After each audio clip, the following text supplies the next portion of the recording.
Hello, all. We are now live. That was a fancy little trailer. I wonder what that was for. I guess we'll find out later, won't we? Pardon me as I turn off sound on a monitoring computer that I have. All right, I am Dan Wood from Creators Assemble. I'm a board member. We're going to go around and introduce ourselves in a minute. Welcome to our third live stream. Tonight is Monster of the Week Part 2, The Terror in the Woods. Dun dun dun. So we're going to round and introduce ourselves, and then we'll get a reminder on our characters. Joe, why don't you start us out? Yeah, so I'm Joe Barrett, co-founder of Creators Assemble. You can find me on Twitter at Joe Barrett. Um, you can also go to creatorsassemble.org. Tonight I am playing the football player slash werewolf Tommy Bloodstone. All right, Miss Moni. I am Moni Barrett, the other co-founder, and in addition to creatorsassemble.org, you can find me across the board at Moni Bear and at Creepin' It Real for our podcast. If you're here, I assume you like monsters, spooky shiz, and sass, and so that's the place to go for that. And tonight I am reprising my role as Mafae Sanders, who is a 90s Buffy-alike girl. Mr. Tyler. I am Tyler from thegrandgeekgathering.com, where we have articles, a bunch of podcasts, and also videos and so much more. And I also stream here on Twitch. And we're just a celebration of geek culture. And we do Marvel talkbacks every Friday, where we actually just had Joe on last night, and we're going to have Moni on in a couple weeks. This is going to be a lot of fun for Falcon and the Winter Soldier.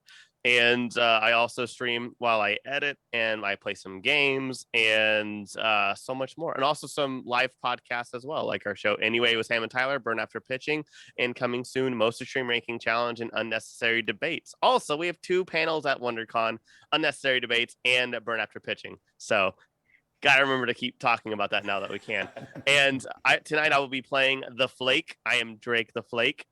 And I'm just a guy who just wants to hang out with the most popular people, and I kind of got caught up in this thing, and I'm a Froyo king that can bring down monsters and also have massive brain freezes. Very good. Mr. Joel. Hi, I'm Joel Bacher. I'm never sure how to introduce myself here, so my new title is Raconteur, because I don't think you actually need to do anything to be a raconteur. You can just say that you're a raconteur. So I'm Joel Bacher, raconteur. I have nothing to promote, so go to creatorsassemble.org because they're awesome. Tonight I am playing Robert Pollock, English teacher, monster hunter, and enjoyer of the occasional alcoholic beverage. Nice. And then last but certainly not least, Kimmy. I'm Kimmy. I'm a VTuber here on Twitch at Ayara_VT, where I play a lot of horror games. I'm going to be playing Ambrose again.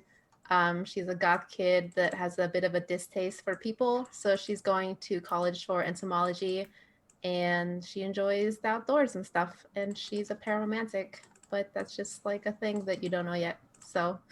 Dun dun dun. So what I always like to do with my players is, hey, give us a rundown of what happened last time before I jump in. So go at it. What happened last time on our previous episode?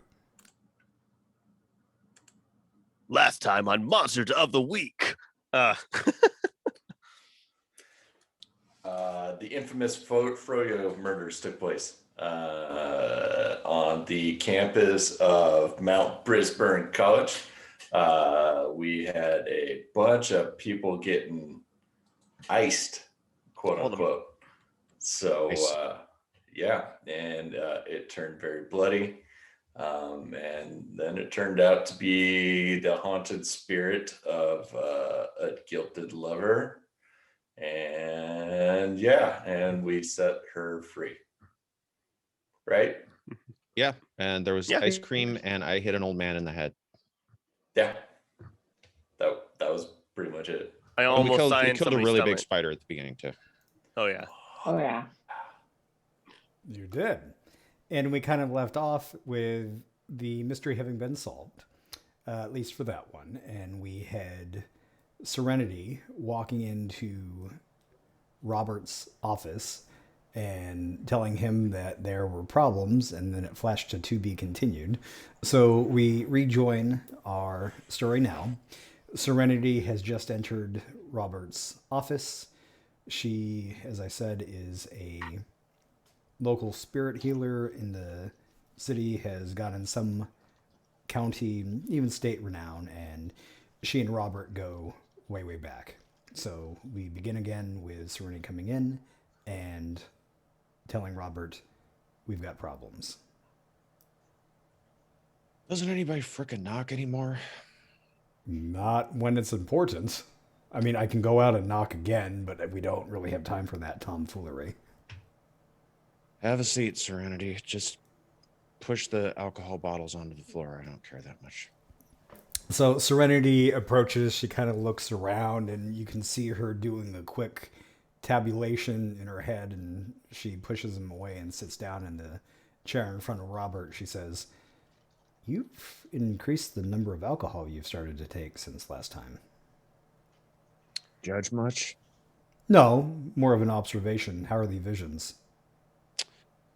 Oh, still nightmarish and terrifying and making every night a living hell. Well, it happens when you're the chosen. Why do you keep running from that? Wouldn't you? Well, I certainly wouldn't know. So we are going to stop now and do the Destiny's Plaything roll to determine what's going to happen with this adventure. So Joel, I need you to have you roll 2d6. That would be a 10. Perfect. On a 10, the keeper will reveal a useful detail about the upcoming mystery. So as you're starting to talk to Serenity, you kind of flash back to the night prior when you were having a dream. How do these premonitions and dreams come upon you? I imagine that the dreams start the same every time, that I'm standing in the middle of a cornfield that just seems to stretch on forever and ever in all these different, like, miles and miles and miles. And these dark clouds start to form overhead like a tornado is starting to develop. And there's a flash of lightning. And in the flash of lightning, I see whatever it is I'm going to see. So you're in the cornfield, the dark clouds are forming, the lightning comes striking down, and before you, you see the image of a sword above a fire mantelpiece with Eldritch Raiden written on the side of it. Okay. In the morning, after waking up screaming, as I always do, is that the end of the vision or is there more? That's the end of the vision. After waking up screaming, as I always do, and then making my 3 a.m. cocktail, which I always do after having to deal with one of these visions, I would sift through the various occult and arcane books that I have at my home office after shooing my cat off of them, because Robert has a cat, a black cat, of course. Important audience question: what's the cat's name? So yeah, after shooing off the soon-to-be named cat off of the books, I would look through Mr. and see if I Sprinkles. can. Mr. Sprinkles.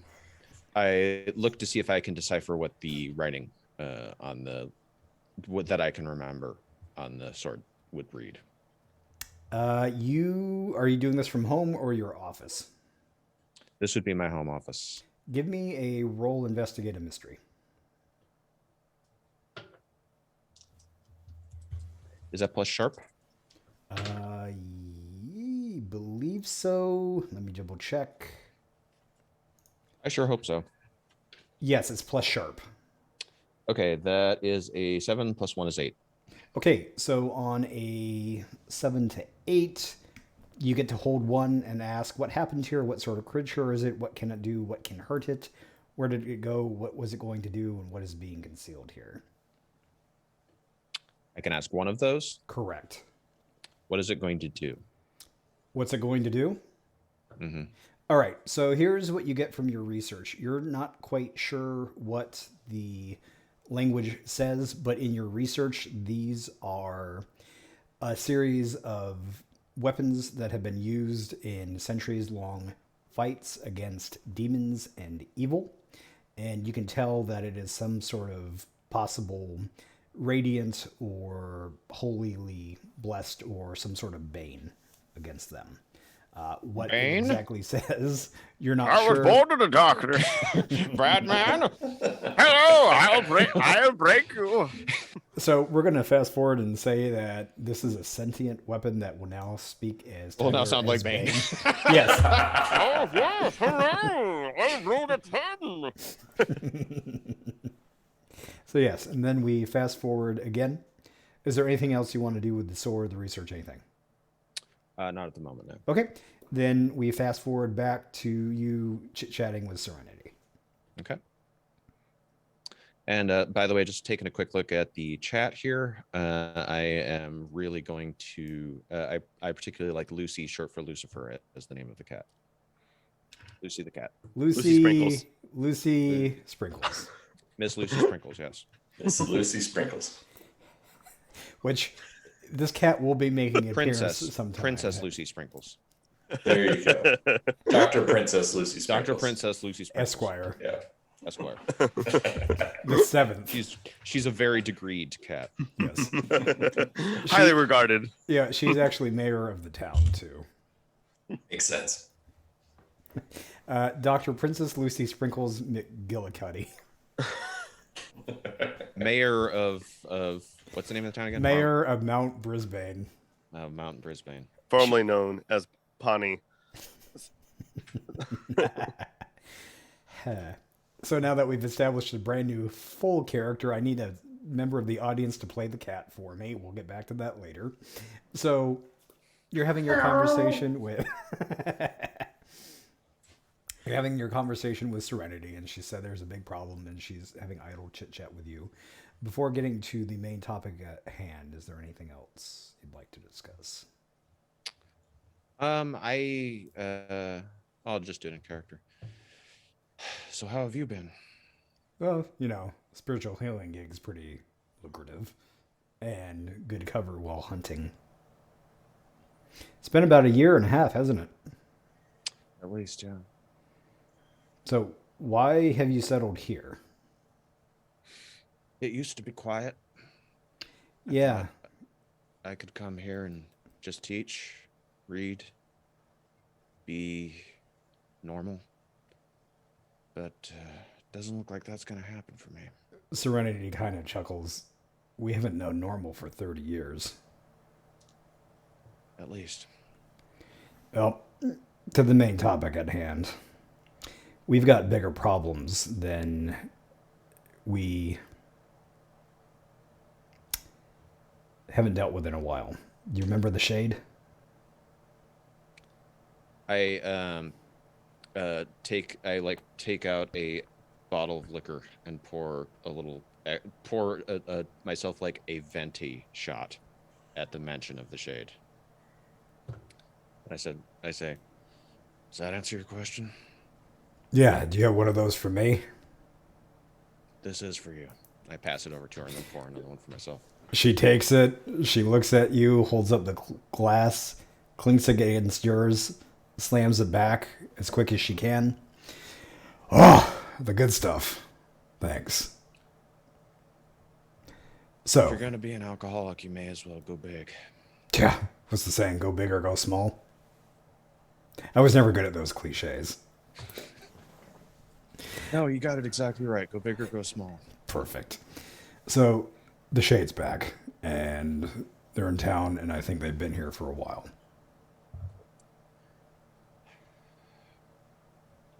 I was afraid it might be something like that. Yeah, you know all those little cases you've been dealing with? At least what I've been able to track a couple to their meddling. By chance, did you deal with a ghost a few days ago? As a matter of fact, it did. Did you find a missing book? Yep. Do you have it? No, Who has the book? I don't know. Then we cut over to the Drake in his dorm room looking at this book, coloring in it. I'm totally kidding. That is not what happens. I was like, wait, what? That would be a great twist, though, if he hadn't just had no idea what it actually was.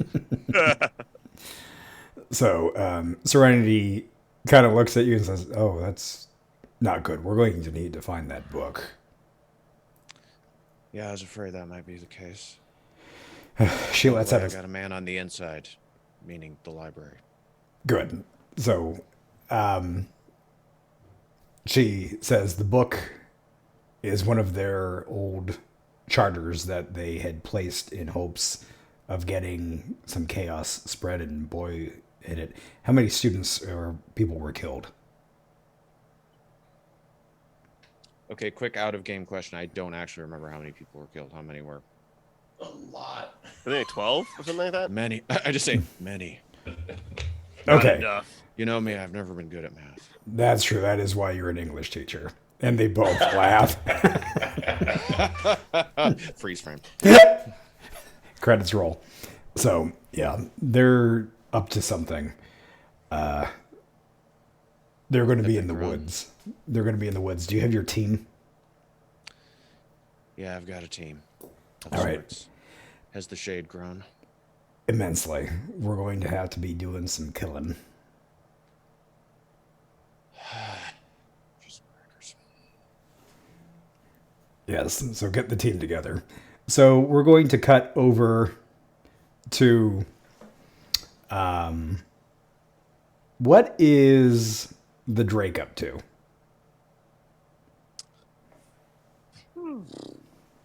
At this point, I'm probably hanging out in the quad looking for groups of people who I think are going to be up to some fun tonight. Yeah. Cool. So you see a whole bunch of folks that are kind of walking around the quad. Some are playing hacky sack. Some are using yo-yos. Yeah. There's a bunch of nerds over there rolling dice. Some are talking to like comic book God, stuff. Wedgie them. Ew. Wedgie them. Yeah, God. There is a weird group that has formed a Froyo stacking league. Amateurs. So what are Tommy and Muffet up to? So we are just coming out of the movie theater. We just had our third viewing of Spice World. We enjoy to spice up our lives. Okay, but I feel like we're our plan, like obviously it's probably going to get interrupted, but you know those weird couples now that do like weird yoga stuff together and like they're contorted and they like, but like because Maffei likes to keep in shape and of course, Tommy's a jock. So we do a lot of weird like fighting routines and like faux cheer / like, monster hunting kind of stuff. It's that's where we're headed off to next. That's Maffei's idea of a good time after the lighter fare of Spice World. So we see Tommy and Muffy having picked up a magazine. Which Spice Girl are you quiz is what they're sitting down to take. So Tommy actually comes out as Sporty Spice. I mean, because of course he does. That tracks. Yeah. And how about Maffei Muffy? has to be scary, clearly. The likeness. Then with the rest, you decide to take the quiz for the rest of your party members too. Okay. Well, I think Teach is definitely Ginger. It's Yeah. the beard. Yeah. Boy, I think Ambrose is probably Baby Spice. She just kind of sits. She's the quiet one. I think that's the Baby Spice. And then, that only leaves one more. So, Who I totally know who that. Oh yeah, the one Yeah. that's really skinny. Posh. There you go. yeah, Drake's posh. He's Drake's nothing Posh. but. Yeah. Never smiles. I don't Yeah. think Posh eats froyo though, but that's just me. I don't think Posh eats anything.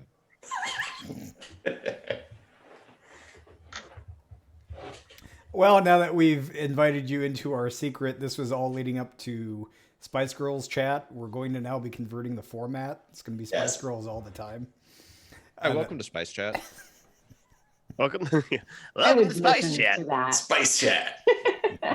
It's spicy. I'm personally a fan of oregano. And finally, what is Ambrose up to?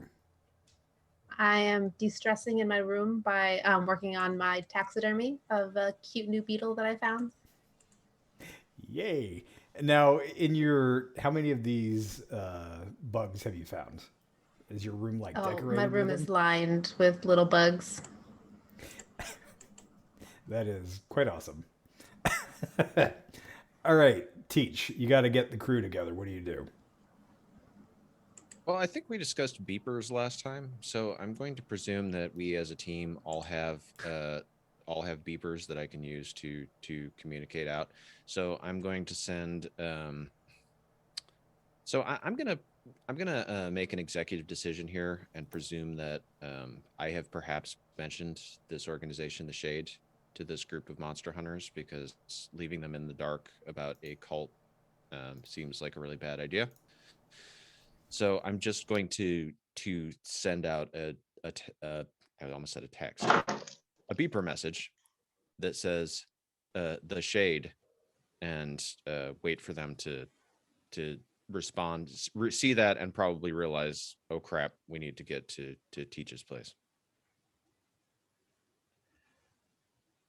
Tommy looks at his beeper and then looks up at the sun and is not exactly sure what's this all about. Yeah, I read the message and I immediately run underneath a tree and start like looking around and being like, okay, I'm here. So the sun's killing everybody. I start panicking, telling everybody, the sun's gonna kill you. Everybody run to the shade.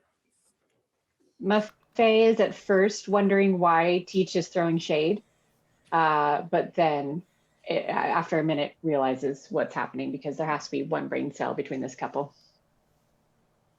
That can't be. I should specify, I think that I've probably vaguely alluded to this. I don't think I've given massive details. Well, Maffei would have known somewhat about them from her Right. hunting.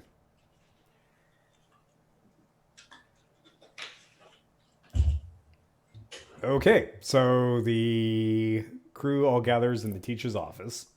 And as you enter, you see this older spirit healing lady, long white hair, you know, your traditional spirit healer garb, crystals, stuff. Woo.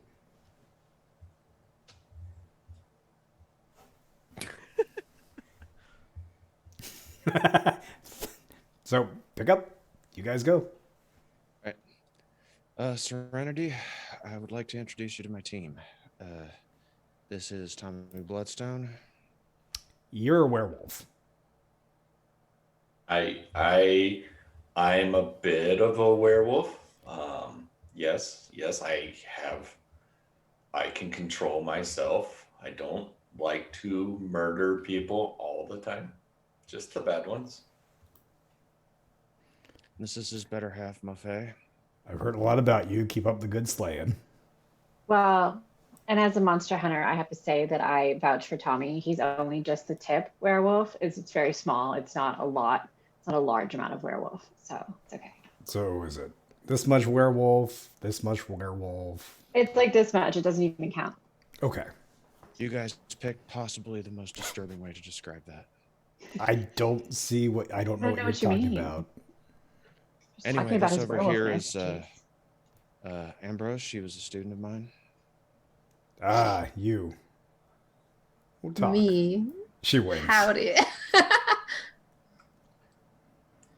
And this guy, and I point at Drake and I'm like, I'm not even actually sure I ever asked your name.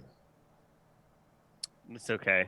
I'll go by anything. Whatever you want. It's fine. It's totally cool. This guy hangs around and seems to really like frozen yogurt. She It's pretty bomb. she cocks an eyebrow. Bob, Yes. Did you forget to lock your door again? Repeatedly. How many times have I told you? Lock your door. You don't pick up strays. They don't get killed. This is number, what, 8? I honestly, at this point, have lost count. Well, I heard if you get to 10, you get a free froyo. That's kind of what I'm hoping for.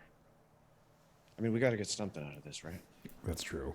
But the rest of you look like you're pretty I look over capable. at Drake and I give him a quick wink in a, like, she's messing around with you Oh. kind of way. I don't think she's messing around. Oh, she's totally not messing around.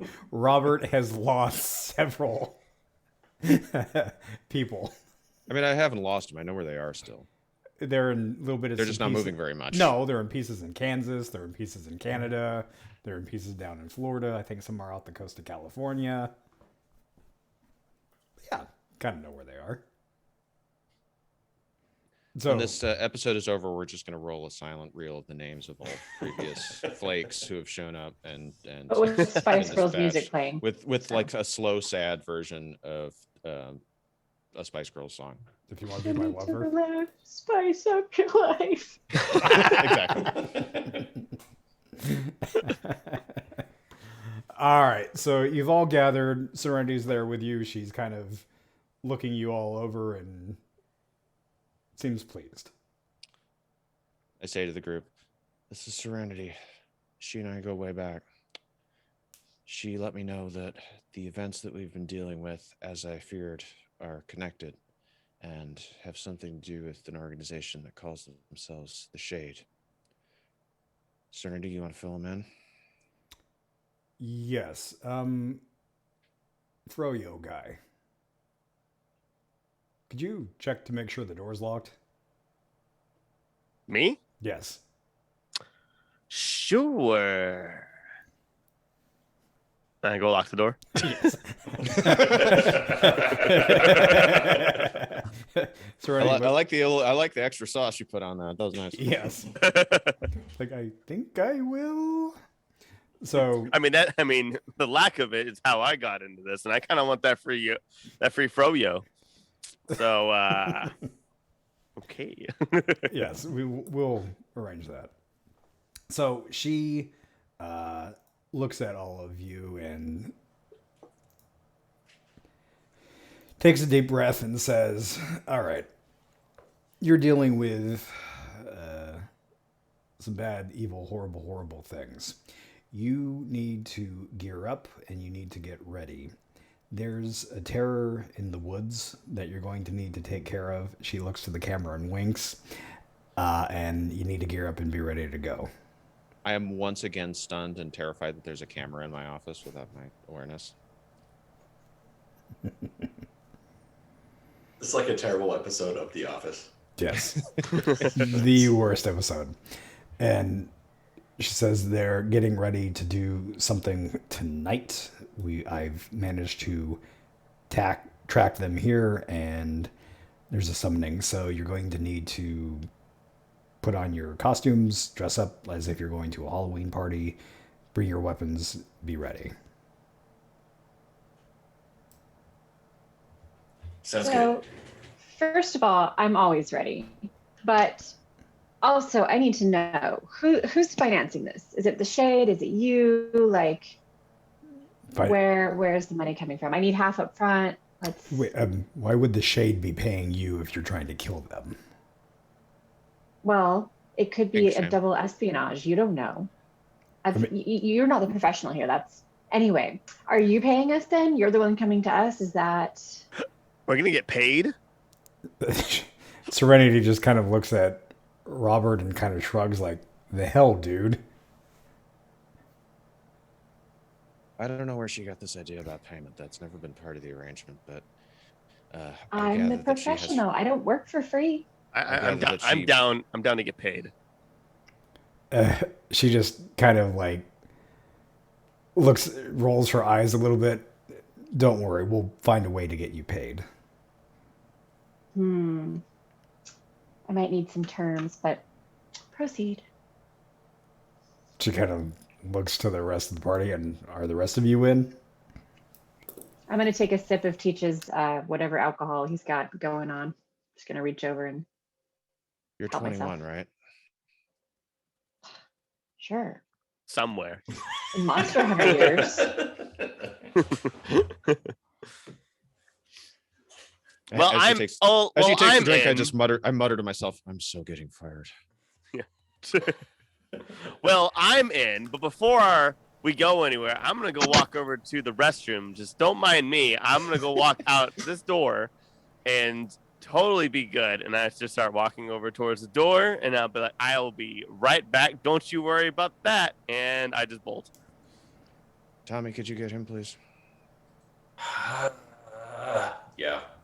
And so I run out, and I am exceptionally faster than Drake and in far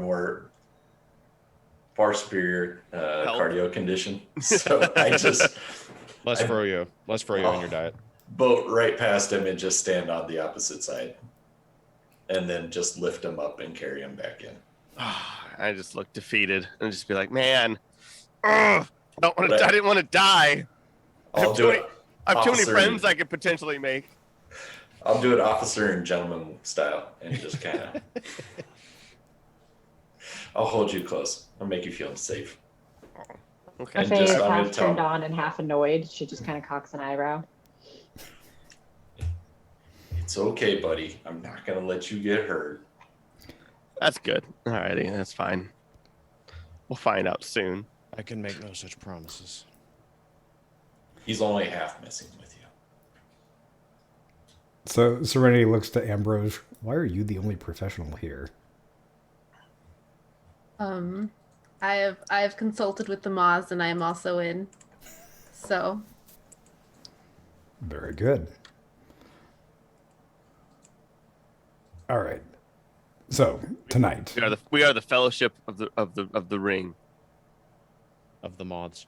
of the moths. Fellowship of the Mods. You So- have my vote. Some comments we have from the chat. Hey, a girl's got to eat, got to get paid. So Muffy is getting support for getting paid. So, okay, we are at the scene. She kind of looks at you guys and asks, do you know where you need to go? I was kind of hoping you'd point in the general direction. Yeah, you need to go to the woods, get yourself in costumes, get your weapons, and deal with this thing. Have The you shade. noticed the size of the woods? She kind of looks Telling at me you. to go to the woods is like telling me go to Washington. It's a state. Give me a place. Give me She coordinates. she kind of Say just left or right. sighs a little bit. Bob, how long have you been in town? Couple years.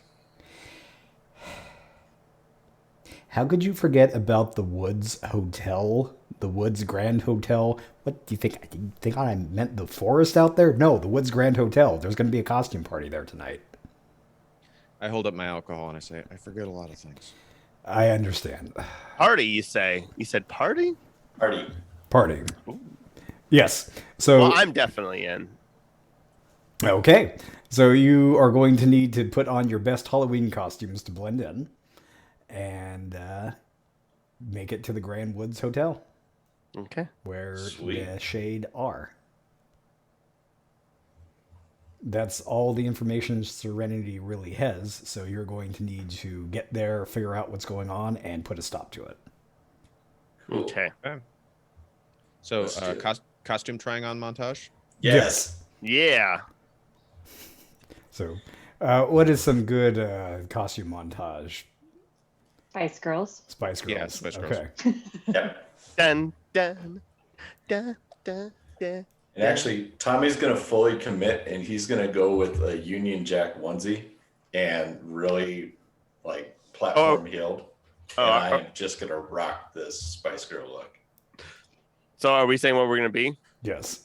Okay, I just wrapped myself in saran wrap, and I'm tight.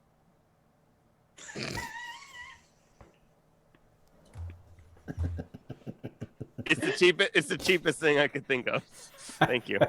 I'm a college student. Okay. I don't have access to anything else. Surprised you didn't dress up as a froyo cone. Yeah. No, it was too expensive at the mascot store. All right, what's the rest of everyone else going as? Mafe is going to just be in her cheerleader costume, but she's got a big old wooden crucifix around her neck, and it's your normal cheerleader outfit, and she's got her cigarette, and she's got weapons. And if anybody asks, she's a monster hunting cheerleader. Duh. The perfect disguise. Mm-hmm.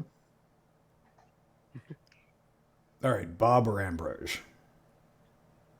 I'll be a very low quality spider that I've put together. So I've got my regular arms and I've got 2 dangling on each side. That's amazing. Do you have like fake fangs or anything? Maybe eyeballs? Yeah, I got some eyes. I got like 2 painted on, and then I got extra sunglasses to go up. Oh, that's amazing. And how about Bob? Bob weirdly has a very elaborate gorilla costume. Thanks. But he has, at some point or another, probably in a drunken card game, lost the head. So he'll be wearing a gorilla costume, and he will be putting a like old-timey diving suit helmet on instead of the gorilla head. And if anybody asks, he will be saying that he is a gorilla from outer space. Okay. I was a Jim Belushi, but okay. Or Jim Belushi. Or reject Chewbacca.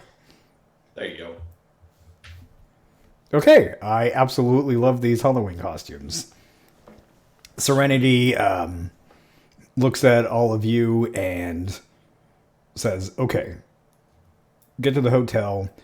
She reaches into her pouch and hands out some tickets so that you could actually get into the event. And she says, I will meet you there tonight at 8. Right now, it is 5 o'clock in the afternoon, so you have a little bit of time before you will need to be there. When you say 8, do you mean like 8 or like casually late?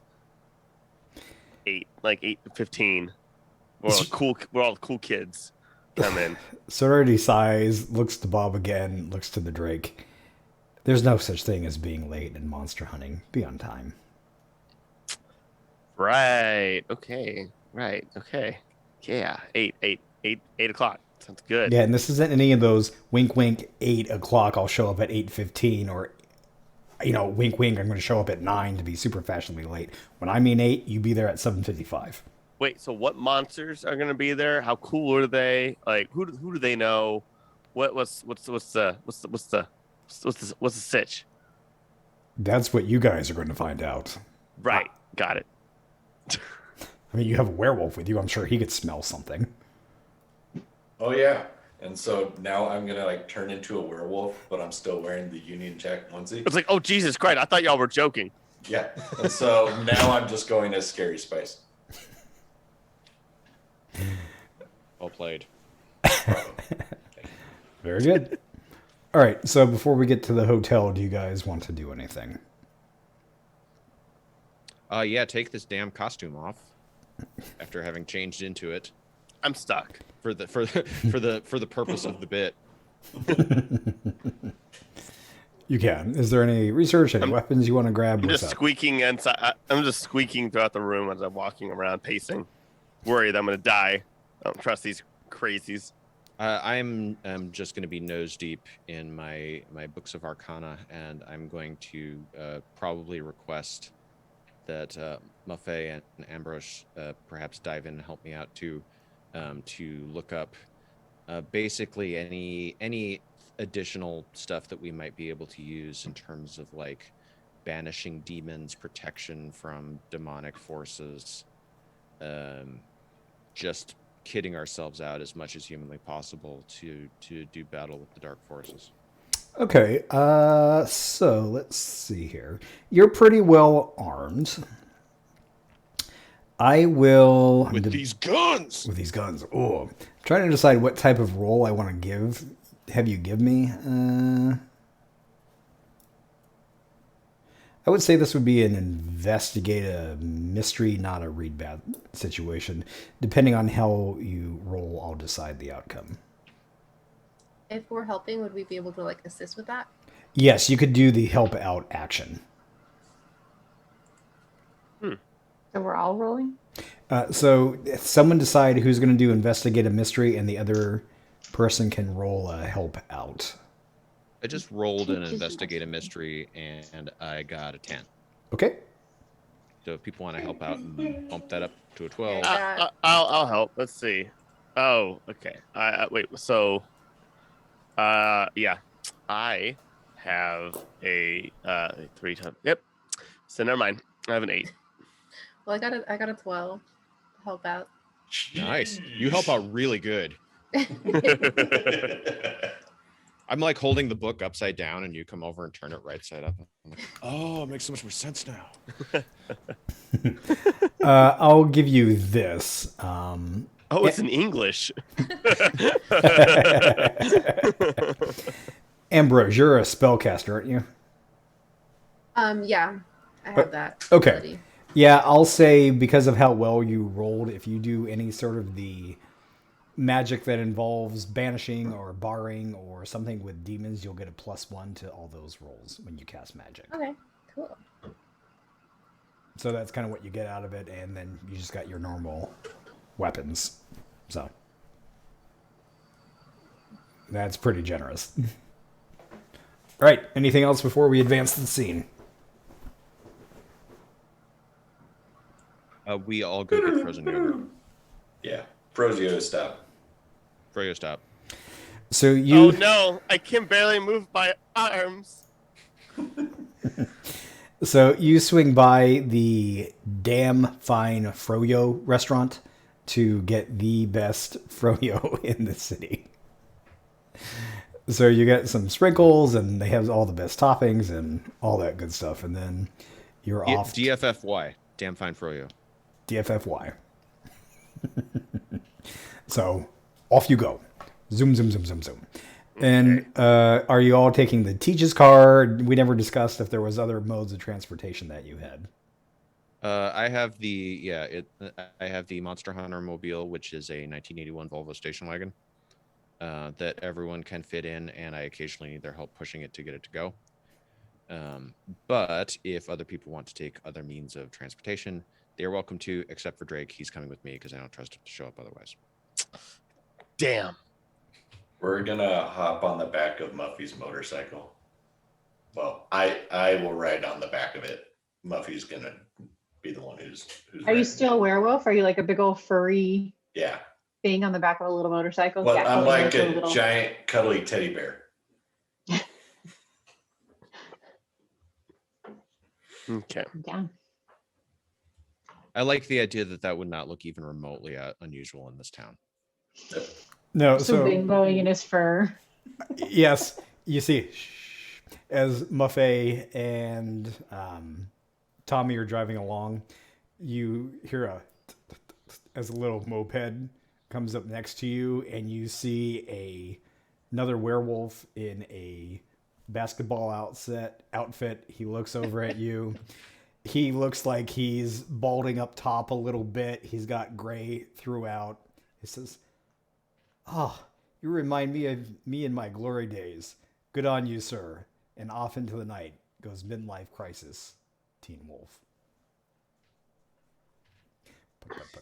By midlife wolf. Midlife Wolf. That was a joke just for me and Kimmy. So Yes, I it just wanted to was. tell you, Dan, that we appreciate that. You're welcome. I always like to do callbacks. Midlife Crisis Teen Wolf has been a running joke in our D&D games for a very long time. When we come back from break, we may explain that. So, Probably not, though. no, probably not. We have a request for someone to order the Diane special from Autumn. That might Consider be it ordered. Special. Yes. So you arrive at the Grand Wood Hotel.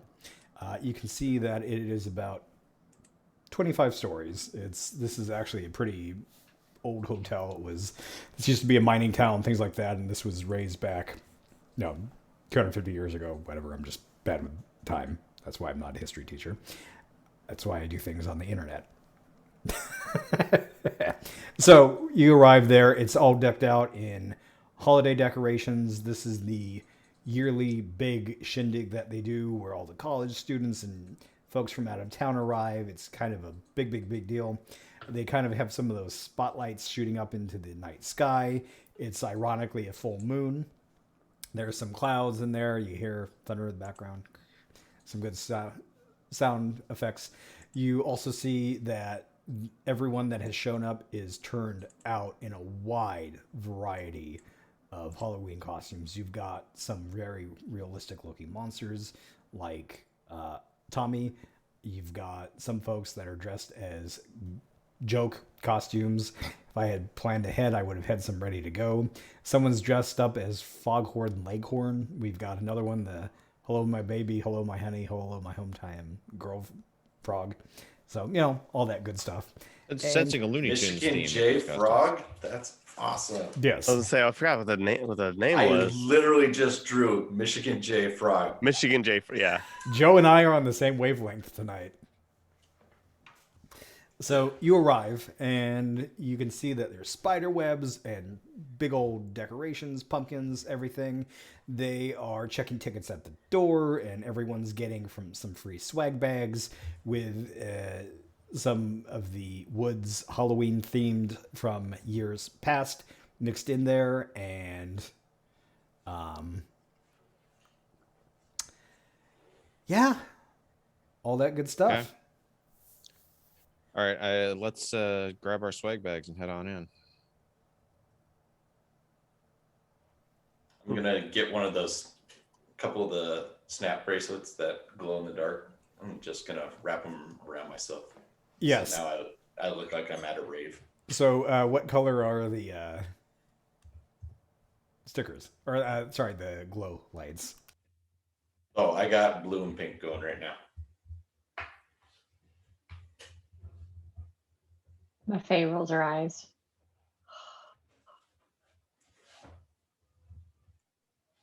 Okay, the moment we walk in, I want to read a bad situation. All right, go ahead and give me a roll on that. And as Joel does that, audience, if you have any costumes or characters you would like to show up at this Halloween party, type them in chat and I will incorporate them. Alrighty. That is read a bad situation is plus sharp. So that is an 8 plus 1 is 9.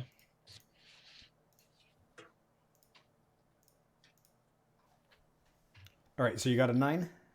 I got a 9, yes. Okay, so in a read a bad situation, you get to hold 1, so you can ask, what's my best way in? What's my best way out? Are there any dangers we haven't noticed? What's the biggest threat? What's most vulnerable to me? What's the best way to protect the victims? I'm going to ask what's the biggest threat, and the way I would interpret that personally, and you can overrule me if you like as the DM, is I want to see if I can spot people where it is immediately obvious to me that they are in some way affiliated with the Shade. So, and the question you're asking is, what is the biggest threat? Biggest threat? Here's what it is. The biggest threat is the Shade, and they're going to do something tonight. You have enough experience with them that you theoretically would be able to spot their agents kind of mixed in and throughout. They're not necessarily going to be wearing the stereotypical cult robes, this, that, the other, but they have a dour outlook on life, and for funs and giggles, to identify themselves, they will occasionally wear the symbol of a dead black rose as jewelry or as a tattoo. Very goth. All right. Okay, so I let the rest of the crew, like, don't panic if you see it, but be aware of that symbol and keep an eye out for it. And if you spot it, alert me. And let's all keep our heads on a swivel here. Okay. So you go into the hotel, you're You can see that the bottom floor has been really decorated and decked out in Halloween decorations. You can see that some of the, I guess, conference rooms, I don't know what to call them, ballrooms, you've got different themed Halloween parties going on in the bigger mix. You've got kind of like old school Halloween going back to the 1920s. You've got classic slasher horror over in one of the other rooms. So all types of genres of horror they've kind of decked out on different bottom floors here. You actually look in your bags and see that there's a legend on the second floor. There's a place where you can get food and drinks and just kind of chill. Third floor, full-blown dance floor. I'll be on floor 2. All right. So Jake is going to floor 2. Let's see what that froyo situation is, or sandwich situation. I could definitely go for a stacking of sandwiches right now. All right. So Drake is off to the second floor. Where's the rest of the party up to? Personally, I'm going to start on the first floor, and I'm just going to be trying to look like I'm just sort of moseying around the party, trying to see, see if I recognize anybody, see what's going on, but, keeping an eye out for any nefarious goings on. All right. How about Ambrose, Muffet, and Tommy? Yeah, I can do the same thing, but on the second floor, just to kind of like spread out a bit. Okay. So Drake went to the second floor too. So that's where all the food and stuff is. So you're going to second floor. Cool. Yeah. Muffet and Tommy. Oh, wait. Go ahead. Go for it. Oh, we're going to start at the top and work our way down. And Mafe is going to be checking all the exits and entrances too as she's looking around. Okay, so you're going to start on the third floor, the dance floor, and work your way down? Yep. All right, and Tommy's going with you? Yeah. Okay. Tommy's going to kind of be raving a little bit while he's up on the dance floor. Sandstorm. Pretty much, yeah. Oh, and The also, whole time. those things where it's like the helmet where you put the 2 glasses of beer in it, and then there's the little straw things that come down and you can drink them. Robert has one of those in his diving helmet, but it's just connected to a bottle of whiskey. Oh my that he has in God. the gorilla suit. So he's having a grand old time, as one does. Okay, so we are going to start with Drake and Ambrose. Okay, so what is the froyo / sandwich sitch in this 5-star hotel? So it's actually a 6-star hotel. It's that good. Damn. Yeah. So okay, they're off the so I chart. find nothing. No, Okay. you do. So you get there and you can see that there is a wide mix of food you can select from. They have every flavor of froyo that you could think of in existence. Oh, God. And they All just right. so happen to be running a froyo twirling contest tonight. Is that right? Okay. That is right. Well, I mean, I don't want to show off or anything, but I just quickly sign up. You notice that there's a few other folks that have signed up, and it looks like it's just kind of fun and games. Like, yeah, no one's going to stack it that high. Ambrose, Yeah. you are also up there. Kind of where are you thinking you're going to head? Yeah, if I'm seeing there's like this froyo competition, I'm not really part of this. I'm gonna go ahead and I'm gonna work my way towards that 1920s room. And just head over there. Okay. So she sees that Drake has the room absolutely covered upstairs and decides, I'm going to head off to the 1920s. So when she gets there, Ambrose sees that there are a wide variety of costumes, and it's kind of hilarious because every single one of them has dressed up as if they're wearing, like, say, the Great Gatsby, where they've got the top hats, the flapper dresses, the bow ties, the canes, and all that. You see werewolves dressed up in suits. You've got the, say, banshees dressed up in dresses. You've got ape monsters, you've got ghosts, as I said, you've got slugs, things like that. You see a few bug folks. You see one of them stand out, kind of looks like a moth with some giant wings and glasses on, and kind of doing the Charleston all by himself. And that's what you see. Now we'll cut over to Bob. You're on the first floor, right? Okay. Affirmative. So, Bob, here on the first floor, you're kind of mingling around. Are you working your way in and out of any of the other party rooms? I am kind of like peering in to see if I can see, like, how big are the rooms? I'm trying to see if I can see what's going on in there. Maybe like doing a circuit if the room is really big. Yeah, the Kind of. rooms are pretty big. Okay. So I'm we'll also say, trying to do. Go ahead. Sorry. oh, I was going to say capacity of like 250. Okay. So yeah, I guess I'll have to go in the rooms and kind of do circuits, and I'm looking around for signs of the Black Rose, looking around for anyone that I might recognize. I'm also doing something it's like kind of like a last ditch thing. I've got a little bit of chalk in my hand, Okay. and as I'm walking around, I'm drawing little runes on the walls, trying to avoid being seen.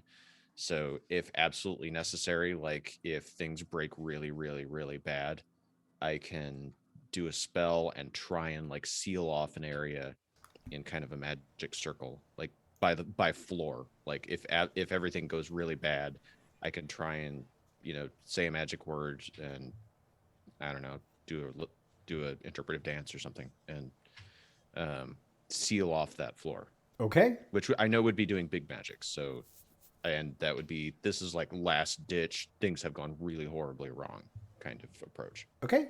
That sounds good. And Muffet and Tommy, you're up in the big old dance floor that's been converted, having a grand old time. You've got some techno remixed of Spice Girls. You've got other 90s bands I can't think of off the top of my head. Maybe some Metallica. Yeah. I want to meet the DJ who blends the Spice Girls into Metallica. That's a set. That is some effort right there. That takes some nerve. Yeah, he's a DJ that knows what the college crowd truly enjoys and likes. So There you go. with that, you're kind of dancing around, and Tommy and Muffet, are you kind of dancing around, getting engaged too? Yeah, trying to act a bit natural, but during the same time, just scouting the people that are here, looking for anybody that actually looks a bit out of the ordinary in this group.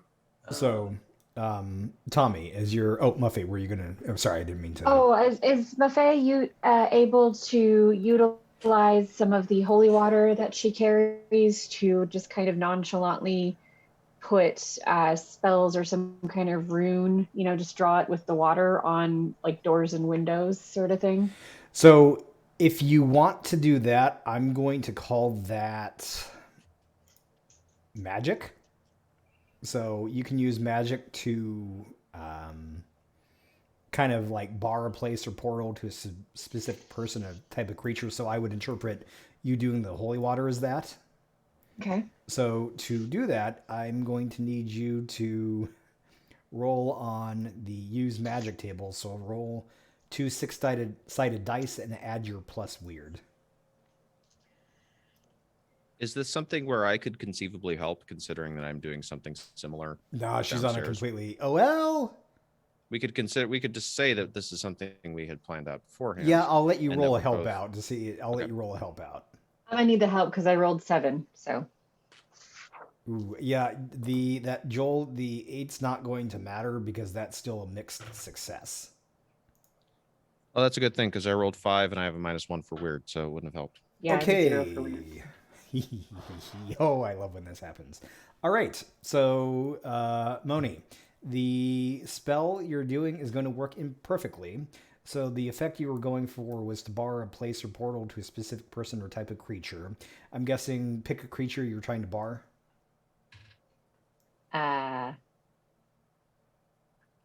Demons? Okay, we'll say a form of demon. Okay, so I need you to pick a glitch. The effect is weakened. The effect is short in duration. You take 1 harm. The magic draws immediate unwelcome attention. It has a problematic side effect. Do we have a cat with us? Was there a cat sidekick at some point? He stayed at home. She, excuse me. I was just curious if our distraction can be that like some kind of cat starts making terrible sounds, that we brought with us. No, unfortunately, Dr. Princess Lucy Sprinkles McGillicuddy Esquire III has important matters of the city planning to take care of. So, which of those glitches do you want? There's a new cat tree that needs to be installed. So Maffei carries an enchanted stake, and it starts like making a really terrible, like farty, shrieky sound that starts drawing attention to us. Oh, the magic draws immediate and welcome attention. Okay, that's how we'll affect that. So, rah, rah, rah, rah, rah, rah. So everyone kind of looks over. That's not a farty sound. You got to make a farty sound. Come on now.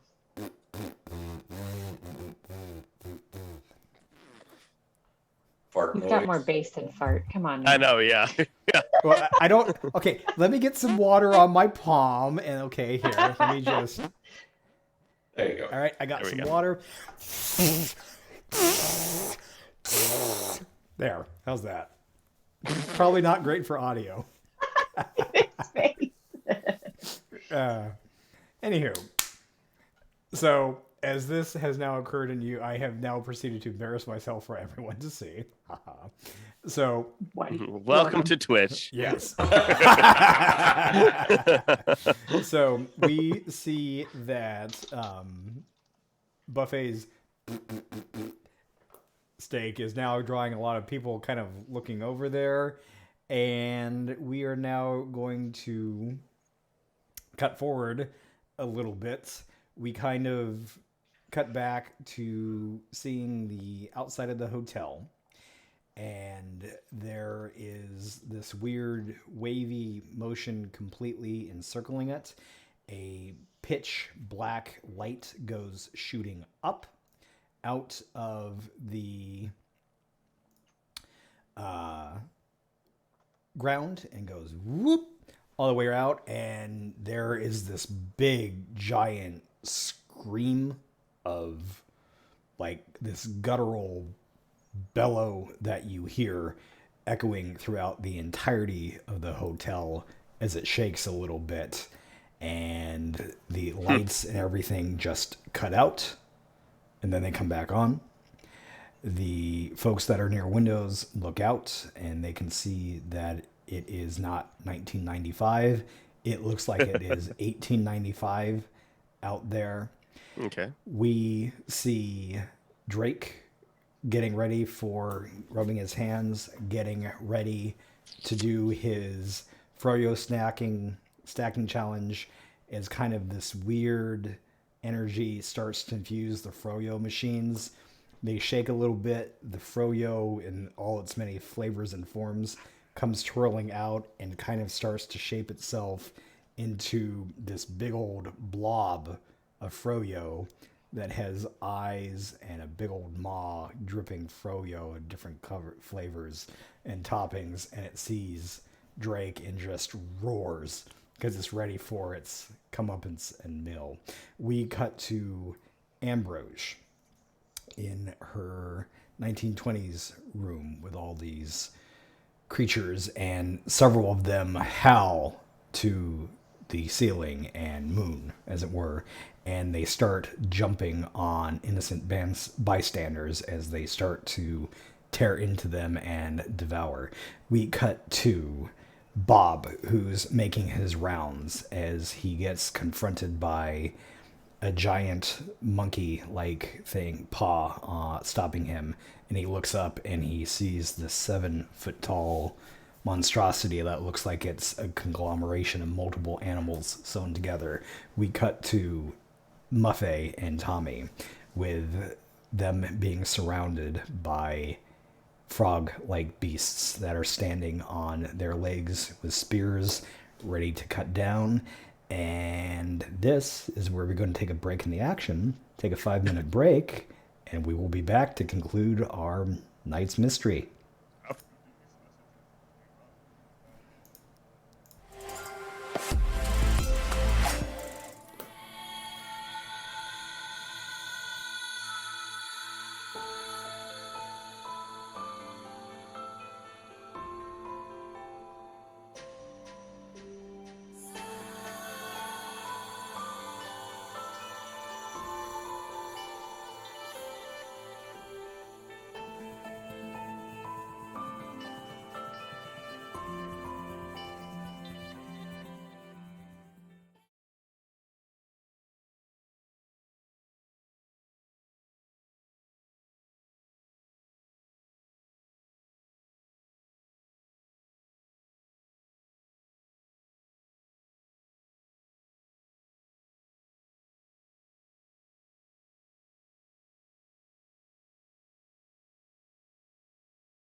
And we're back. We like to be fancy with videos here. I'm learning new editing skills for our overlays in Twitch. All right, so we are back. Thank you everyone for bearing with that break. So we have Tommy and Muffy surrounded by frog beasts. The Drake is facing his greatest fear, a Froyo monster. Bob is facing some amalgamation of beasts and animals sewn together. And Ambrose is in a room with monsters tearing into innocence. Where should we start? Important information for the Pokemon folks. What is it you can now pre-order? Is it Pokemon Gold and Silver? Brilliant Diamond and Flawless. Oh, not Flawless. What is it? Oh, no. No. Yeah, them. So yeah, there's new Pokemon games that you can order. So I figured that was the service we needed to provide. So we will start with Bob and his amalgamation of a beast monster. Okay, so I literally like bump into this thing. It just kind of materializes in front of me. Well, you were kind of looking one direction, and this big old paw kind of stops you. It's like, as I said, 8-9 feet high, and it's looking down at you, and kind of has this big crocodile face and grin as it's looking down at you. It says, "Hi, Bob. It's been a while." Hey, what's going on, big guy? You don't think I forgot what you did by abandoning me in that pit years ago, do you? Oh, that's where I know you from. Yeah. The serial murders by gators in Florida. Yeah, man, that was a long time ago. How's your aunt? Yeah, you killed her. Lost touch. And he gives you a big violent push backwards. I say the magic word that I have set up to try and set all of the runes alight so that none of these supernatural creatures can leave the first floor. Okay. Is that going to be a use magic? That would be a use magic, yes. Go for it.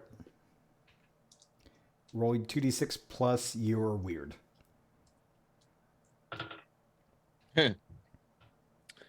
Well, that would be a 6 with my weird doing a -1, making that a 5. Oof. However, I'm going to burn a luck point. Okay. All right. For those at home, whenever you burn a luck point, that is an automatic success, or you can use that to avoid taking a critical hit. So as Robert gets knocked backwards, kind of describe how this scene looks. So I get knocked backwards and I say the magic words under my breath, which are Klaatu Barada Niktu. I knew someone would appreciate that. And the except I can't quite remember the last one, so I'm like and so all the runes briefly light up, and the doors that had previously been the front doors slam shut, and there's a little bit of that like really cool looking 80s lightning special effect that goes around them, sealing them like, yeah, you're not getting out of here. Yeah, so as that happens, the creatures, at least on the first floor, are trapped. And you kind of, how does it look like as you land? Oh, I'm like flying through the air. He pushed me that hard. Yeah. Oh, yeah. Oh, I land on my ass and look really, really just like a guy in a gorilla costume with a diving helmet on who has a limp and can't hold himself up. There's nothing dignified about it. Gotcha. And the creature just lets out this big old laugh, and it kind of was wearing like a, I guess, cloak, for lack of a better word, hiding kind of its body, and it kind of rips it off. And you can see that it has like just all these different pieces of animals grafted to it. It's like left arm is that of a tiger. You've got a human arm on the other side. It's just really, really disgusting. Kind of bare legs, things like that, and it just charges at you. And as this is happening, we cut over to the Drake and his Froyo monster. All right, let's do this. So the monster is kind of oozing slowly towards you, and it's starting to build up steam. Oh as it's man. moving towards you. And you notice as it's moving, it's sucking in more froyo around it, and bystanders on the side are kind of getting sucked into the creature. Okay. Alrighty. Well, this sucks. Alrighty. Yeah, I'm just gonna keep going back and just kind of like, I can't really move too well with all the saran wrap that's around my body, but I'm trying to back off as much as I can. So we hear squeak, squeak, squeak, squeak, squeak, squeak, squeak, squeak, squeak, squeak. Yep. Okay. So Zoinks. so the froyo monster is starting to gain more traction, and it is sucking in more people and creatures, and as it's doing so, it's starting to get more of a structure on the inside of it. Basically, you get the impression it's using the people it's drowning in frozen yogurt to kind of build limbs and whatnot to give itself structure, and it's getting closer and closer to you. So we will cut over to Tommy and Muffet. So you are surrounded by these frog beasts, so go ahead. Yes. So you know the scene in Pride, Prejudice, and Zombies where she has the flies? Well, actually, Mr. Darcy has the flies to be accurate. But anyway, Buffet is, she's a professional. She's always prepared. So she happens to have some exploding flies with her. And the plan is to distribute said flies to either at worst distract these frog beasts, and at best get them to consume the flies and hopefully blow up. Okay, and Tommy, what's your play here? I'm going to help with the distribution of the flies. Okay. Encouragement of eating the flies, instead of just being distracted. So. Okay. All right, I'm going to call this this isn't a kick some ass because you're being very smart about how you want to do this. I will give this as a act under pressure, and we'll go from there on how this plays out. So go ahead and roll 2d6 plus your cool. Tommy, I will allow you to do a help out action to help see how this plays out. So I've got an 8 total. Okay. I got a 12. All right, so that Nice. will bump it up to a 9, which, okay, it's not a full success, it's a mixed success. So I get to give you a worse outcome, a hard choice, or price to pay. Wait, doesn't my help actually make them succeed Nope. automatically? Because I got a 12. Nope. He only added 1 to my. Let me double check on. Hang on one sec. So if you get no, you still get a +1. What? Oh, because Top it's of 12. That's such a waste. Yeah, that's an advanced, and you're not high enough level to do that yet. Damn it. Ooh. So, okay. What do I want to do here? What would be the most interesting narratively? Okay, I am going to give you a price to pay. So you can get all of these flies into most of the frog creatures' mouths, and they'll explode. But in order to do so, the price to pay is that Tommy is going to be caught in the blast. I'm sure his fur will look very cute covered in frog guts anyway. So let's do this. Let's do it. Okay, then that's the price that's going to pay. Muffet, describe how these flies get attracted to the frogs. How do you do it? Well, first, Maffei produces a vial full of flies from her 90s padded bra. And it comes out, she opens it up, and she says, "Hey, froggies," and, does her best trying to be a cute girl impression, although it's not really her thing. But it does get their attention long enough once they hear the buzzing, because they are frogs, to see that these are coming out. And she kind of some of them over in Tommy's direction too, so that he can help kind of. And also, meanwhile, I think Tommy is trying to get the frogs to attack him a little bit, like get aggravated so that they're, opening their mouths. And it starts to create sort of like a feeding frenzy that you would see with sharks, but with these frog beasts where they're like trying to get at these flies. And I think it takes a couple seconds, like the tongues, the frog tongues come out and it takes a second, and then like 3, 2, 1, froggy boom. And a couple of them, are eating it a little after, right when their friends are blowing up and realizing the mistake they made and like, jumping maybe because they're frogs. And it's a mess. It's frog guts, it's rivets, it's bouncing, it's buzzing, it's just things are getting knocked over. It's chaos. It's chaos. Okay. That is freaking brilliant, by the way. Froggy Boom is now the name of my fish cover band, according to Joel. So, frogs are blowing up all over the place. Tommy, before we get to the price you're going to pay for her actions, what does it look like on your end? Yeah, I'm just basically just kind of trying to shoo out flies left and right wherever I can. And I release one, and a frog's tongue kind of grabs my arm. And so it still kind of has me while it also has a mouth, has a fly in its mouth. Okay.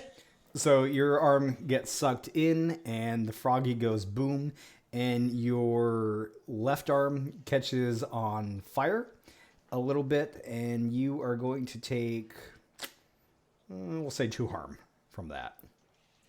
And as that happens, you kind of get blown back a little bit. Now, the frog beasts are taken care of, and you kind of see this weird mist start to be fluttering throughout the room and surrounds you.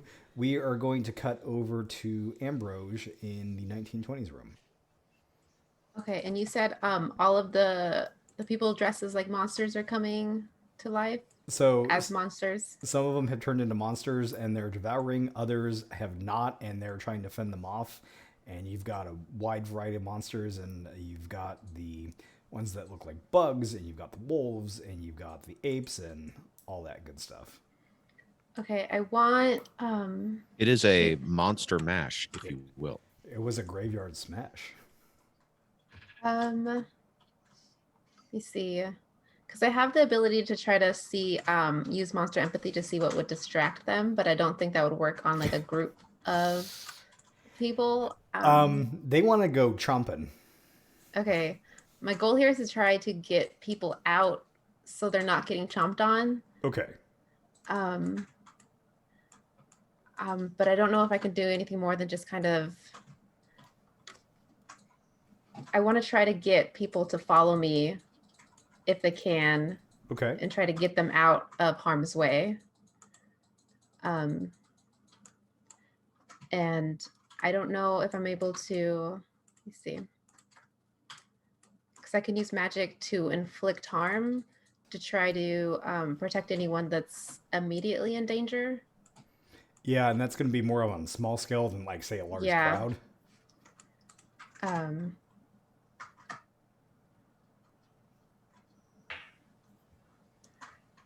I don't know if I'm able to call upon, let me see. Is there anything around that I can try to like throw to people to like maybe get them to be able to help attack these creatures? Oh, you like improvised weaponry? Yeah. Yes, you could. There's there's broken chairs, there's glasses, there's Halloween decorations that are like. Maybe I can try to like inspire them to start attacking back. Sure. How are you thinking you want to do that?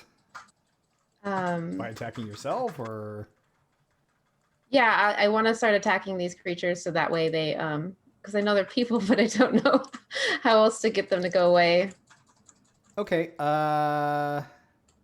Tell you what we'll do. We'll make this a modified manipulate someone for this to happen. I think on your, do you have anything on your pararomantic that would help you out? When I use magic, when I can use, instead of rolling for weird, I roll for charm because of my supernatural guide. Okay. Um, Yeah, that's okay. We'll do this as a we'll do this as a use magic, but you can use your plus charm, and we'll make it a modification with the what will we call it here?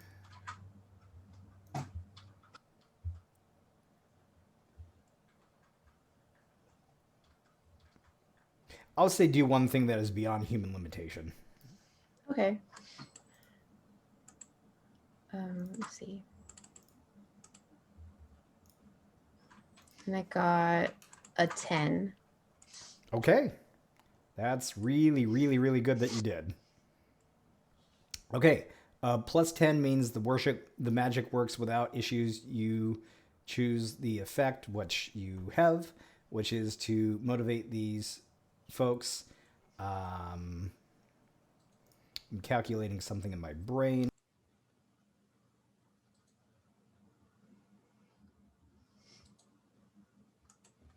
Hmm.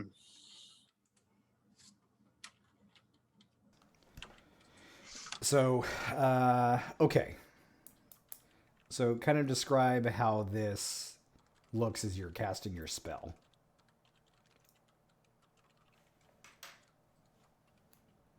How does that look to you as you do your magic? I'm just trying to, I guess I'm yelling at everyone to try to get them to see that I'm like tossing things to them. I'm trying to get them to fight back. And I mean, if I'm able to use my sort of pararomantic guide in this situation, then I can do that. Sure. That's Okay. cool. Yeah. I've got should I introduce that? Should I? It's up to you. I've got, I don't know when else we will. okay. I have what is it, Magnus Moth Sides?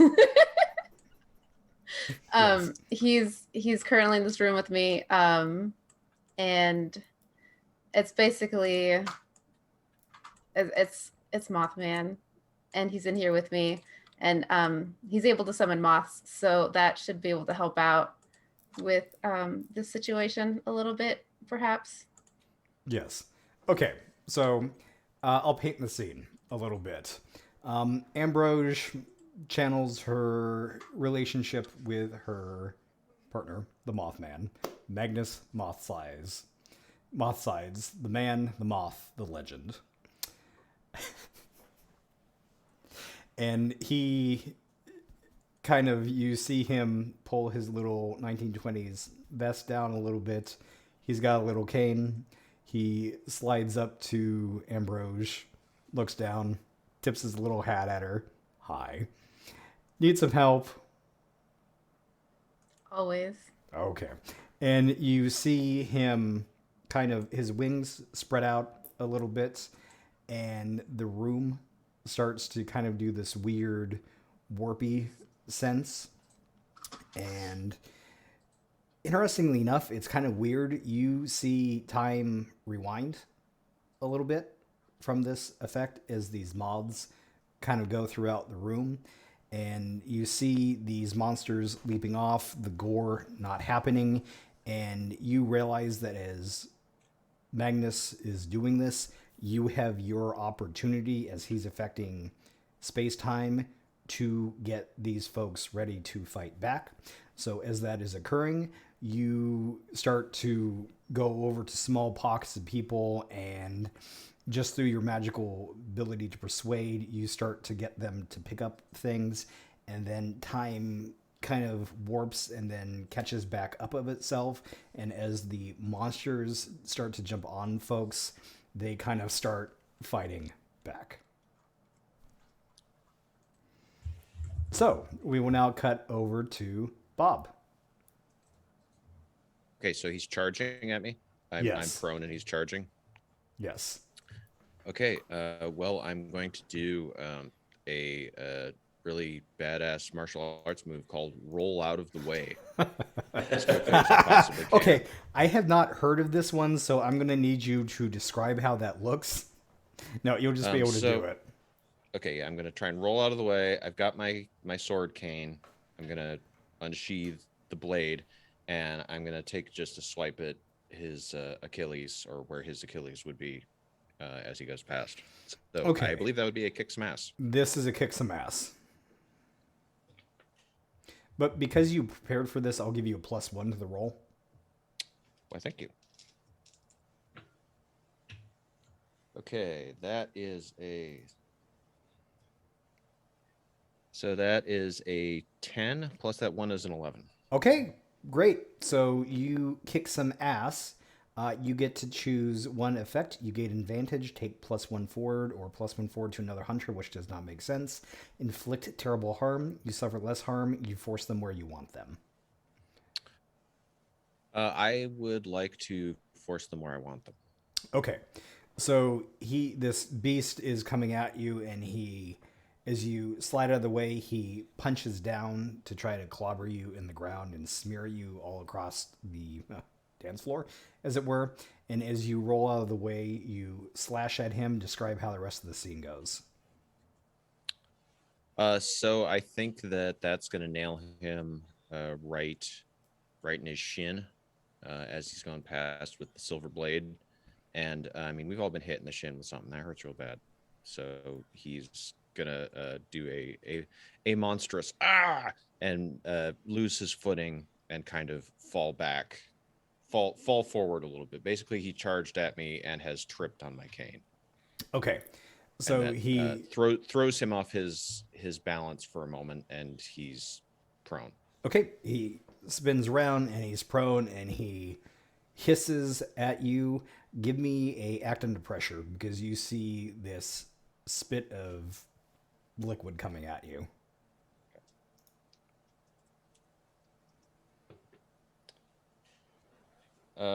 Act under pressure is plus cool. Yes. Okay, so that is a total of an 8. Okay, so you're acting under pressure to get out of the way. Okay, I am going to give you a hard choice. Okay. Your choice is you can get out of the way and suffer no harm, but the people behind you will be hit by this. Or you can stand there and take the damage and protect the folks that are behind you. Bob will take the damage. Okay.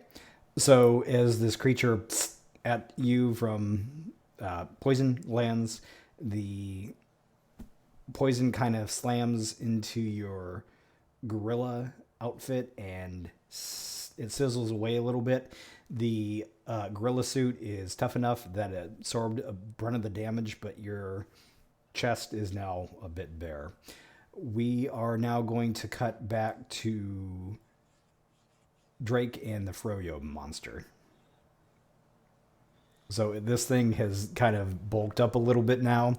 It's gone from Froyo monster to Froyo man at this point. It's looking like some sort of thing that's gnarly. It's starting to eat more folks, and it is gaining on you. It's starting to throw little yogurt globs at you, and you hear this deep wailing moan, hungry. Okay. Well, you're passing all the food, and is this because I wasn't invited? I'm so sorry. I'm just gonna head out. I'm so sorry. I won't eat your kind anymore. I promise. I'll go. I'll go. Frozen vegan for a while. Okay, I swear. I'm so sorry. And can I just like yeah, Kate. Yeah. Anyway. Does it say anything? Is it just responding, or is it just nothing? Hungry. Okay. I'm gonna be sneaky, and oh no, that means okay. That's just me attacking. Okay. Okay, pull out my big. On the gear, I chose one, and I have a big knife. Can I pull out my knife? Sure. And it's like, alrighty, okay. It's like, all right, let's do this. Alrighty, yeah. I pull out my knife and I just start just randomly moving, trying to protect myself as I'm trying to get away. Okay. So you're just taking small little chunks out of this thing. It's frozen yogurt. I assume it's not going to be doing much. No, it's really not. But I have got to Google something real fast. Can I throw somebody that I'm like near, like at it? Sure, if you want. I mean, if Drake's that much of a coward. Yeah. That's a good part of role playing, knowing your character. Yep. It's like, yeah, here you go. Here's a sacrifice. You're hungry? Here, have this guy. See ya. So as you do that, you hear this kind of grunt. Oh, you've got to be kidding me.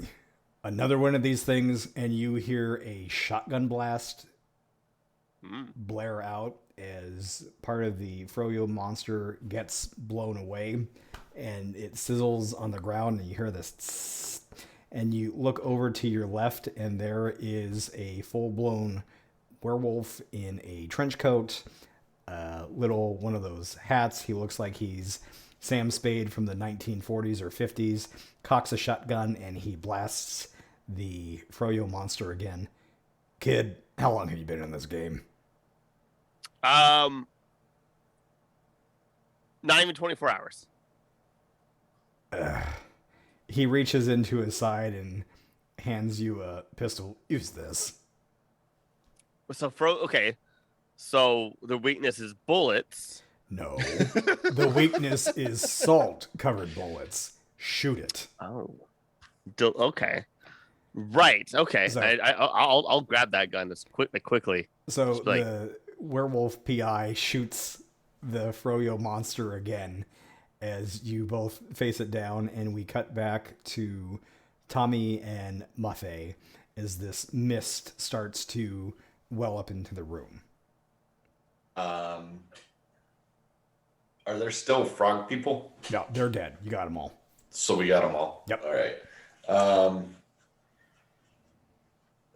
Can I read a bad situation and try to figure out what the hell this mist is and if it's dangerous to me? Yes. Or Go ahead less. and roll a bad situation. And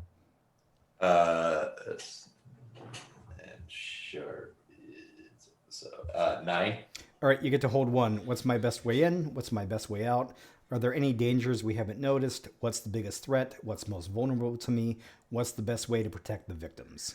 I guess what's the biggest threat to me right now? Okay, the biggest threat, you're full-blown werewolf, right? Yeah. Okay, so your senses are heightened. You kind of, as you're looking around, you look to your right, and you see in the far point of the room, there are a couple humanoids that are chanting and moving their hands around a little bit, and they're causing the mist to kind of float throughout the room a little bit. You notice that folks that are still in the room are starting to get a little bit hazy and drop to the ground.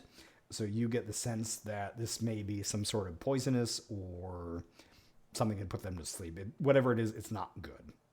Okay. I'm gonna point it out to Muffet, and then I'm just gonna let out just a blood curdling howl, and then start racing over to the people chanting and just try to tear out their throats. Okay. Since they are completely distracted with their chanting and all that, I'll give you act under pressure to see if you can do that without alerting them. All right.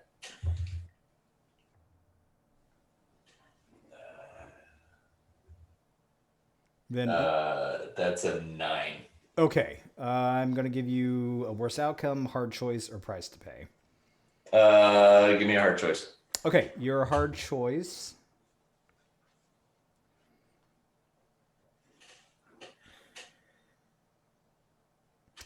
Okay, here's your choice. You can make it to them and rip out their throats, but if you do so, there will be a death on your hands.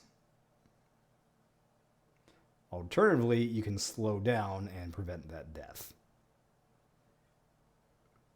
Do I know the person that's going to die? Nope. I'm going to slow down. Okay. So, as you slow down, you realize that cowering down beneath the fog, there is a young freshman that you've kind of seen poking around the college before. It looks like they've used him as the energy to summon the mist. Okay. I'm So gonna if you had protect the killed kid. if you had killed them, he would have blown up. Nice. So Muffet, as you've seen Tommy go running off, what are you up to? Going to. How many things is he trying to rip the throat out? 2. So he got them both, but he slowed down? He slowed down and he did not do that because it would have killed someone. So he didn't get either one, or? Nope. Can I run up and rip their tongues out of their mouth? That stops them from chanting, doesn't it? Yes, that is an efficient. You can't argue with that. No, you really cannot. And something tells me, okay. Trying to think of how I want to resolve this. We will do this as a kick some ass. Okay. Those poor tongues. Never Rip to some taste tongue. froyo. Sorry, hold on. No worries. So that's 10. Yeah. Oh, perfect. So I'm assuming, I'm just going to take a guess, you want to inflict terrible harm? Yes. Yes, I do. Okay, so Muffy goes up there, the string cuts to black, there is a lot of screaming and blood splatters, and no. Tell me how you rip their tongues out. How do you do this? I'm just gonna put my hand and just reach in, and they're doing their chanting, and I just rip their tongues out. Well, now they can no longer chant, and they look up and realize as they get ripped out. Tommy, you see your hot cheerleader girlfriend rip the tongues out of these people. Okay. This room is getting messy with blown up frogs and tongues pulled out. And yes, Joe. quite the gore room. Now. I will give you a +1 for the rest of the game if you can give me a good action one-liner after she ripped their tongues out. Ooh. It has to be good, and those that are viewing have to agree that it was good. Well, I guess she's just leaving them speechless.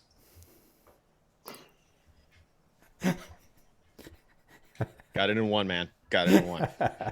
What does the rest of the party feel? Is that a good one? Okay, Autumn says B+. Okay. I'll take a B+. All right. We'll allow you to have a +1 going forward for the rest of on your game for fighting things. All right, we cut back to Bob. Okay. So is he still prone? Oh, he's getting up. Okay. Are there? Okay, so this is a party. Are there any cloth napkins around? Of course. Okay. Are there any bottles of alcohol around? Oh, please, like Bob wouldn't have that on him. Well, yeah. Actually, he literally has it on him. He literally Yeah, has it on him. sure. But he's not going to waste his stash if he doesn't Right. have to. Are there bottles of alcohol that? Yeah, this is as I said, this is a 6-star hotel, so yes. Okay. I think you know where I'm going with this. You're going to offer him a nice drink and a napkin? In the form of a napkin stuffed into a bottle set on fire. All right, give me an act under pressure. I know Kimmy's happy. We're about to see fire. Well, I don't think we are actually, because I just rolled a 3. Oh. Oh, And an act under pressure, that is what, plus cool? Yep. Unless you Well, have that bumps it up to a 5. Yeah, which- that is outright failure, buddy. Okay. Yeah. So with an act under pressure, if you fail her. Well, here's what's going to happen. You're trying to stuff the napkin in, but you realize that the quality of the napkin is very thick and isn't quite fitting into the bottle as quickly as you would want it to. And as this happens, this mighty tail comes swinging and knocks Bob back again another few feet. And the creature says, "Ha! You've gotten slow in your old age. And you keep getting uglier. Hey, thank you." And he charges at you, ready to claw at you again. Okay, are we gonna cut or are we gonna Nope, keep going still with on this? you. Okay. As he's charging at me, I'm going to try and am I on my back? You got knocked back again, but you got knocked back several feet, so he's a little bit of a distance from you, but he's going to get to you in a couple seconds. Okay, I'm gonna try and harpoon him as he's coming toward me with my sword cane. Okay. Right in the abdomen. All right, give me a kick some ass.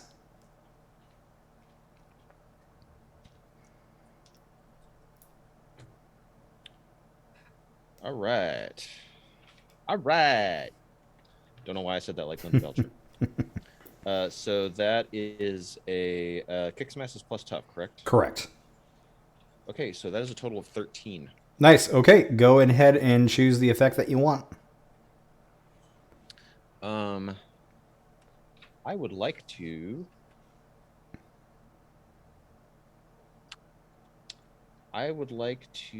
Inflict terrible harm. Okay.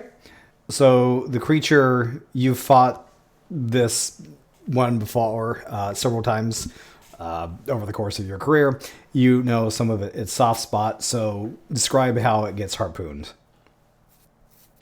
It is coming at me, all fists and elbows, and I nail it right in the stomach as it's coming at me, and put the cane down and kind of let it slide onto the cane with its own forward momentum. Okay. So he gets himself impaled, thinking that he was pretty well armored, but you've accomplished Monster Hunter. Gets impaled. He kind of gets thinged, and he falls on top of you, pinning you. You hear some feet, and you see a blade poke out of the back of his throat, and blood comes kind of pouring out, and it killed. Blade gets pulled out, and you see Serenity poke around. Why didn't you wait for me? We're late. I had to start the fun. Always. She kind of, for looks stronger than you would think she is able to push the creature off, offers you a hand. I take her hand and stand up, and as I get up, I break the bottle of alcohol on the monster's head for good measure. That's showing him. Let's go get this done. So we cut back to Ambrose and Magnus in the room as they are fighting the creatures. The Mothman has a nice little cane that he's just bashing things over the head with. Occasionally he'll slap one of his wings that actually looks in one moment kind of nice and fluffy, but in the next it looks like it hardens up and almost blade-like and slices through things. And you can just see him kind of humming to himself as he does his work, just kind of dodging things here and there and poking them. He looks to Ambrose and says, you always invite me to the most interesting places. Only for you. Thank you. So what is this about? And he slashes another monster in the stomach and then bashes its head. Well, just a regular Halloween party. This is unlike any Halloween party I have ever attended. There's some sort of weird time dilation going on if you haven't noticed. Bashes another monster and ducks out of the way. What say we get out of here and find your friends? Sounds good. Cool. He kind of looks around and he kind of puffs up a little bit, and a whole bunch of moths go blowing out from him as they kind of spread throughout the room a little bit, getting in different monsters' faces and kind of aiding in the battle that's supposedly going on. All right, my children shall get this handled. Let's go. So we cut back to Ambrose. Pardon me. Drake with the Froyo Monster and Monster Wolf PI with a shotgun blowing this thing apart. Kid, I got a question for you. What's going on? What's going on, Hong Kong Fooey? That's not my name, thank you. Did you have some sort of weird fixation on frozen yogurt? I mean, it's delicious. It's nutritious and now not bulletproof. So, hey. Yeah. This is just me going out on a limb here. Yeah, perhaps wish that you could have all the froyo you ever wanted to eat. I mean, no, I don't want to. Listen, I already look good. I don't need that much. I have some containment. Or I have some self-control, but I think I know what you're wanting me to do here. So I just start charging towards Mr. Goop Man. No, and he kind of stops. No, you fool! But you just continue with your action. Yep. Okay. So what are you doing? I was gonna charge and just like yes, sir. And then I just jump on top of it with my mouth open, and then I just start chomping. Yes. You hear yes. this? You hear this? Why do I always get paired with the idiots? Why? And he cocks the shotgun and takes another blast of it. You fool, I was asking if you wished this thing into existence. I wasn't giving you a pep talk to eat the thing to death. Oh, yeah. No. I was like, no, it's really good. So the Froyo monster is just kind of down into a puddle, and it just and it kind of starts to reach up for Drake and starts to pull him into the Froyo mesh now that he's tackled it. So what's your play here?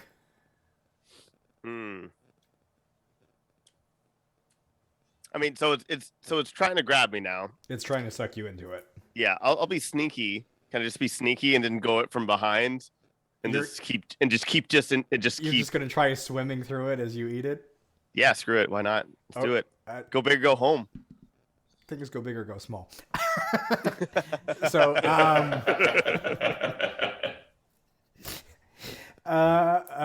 okay.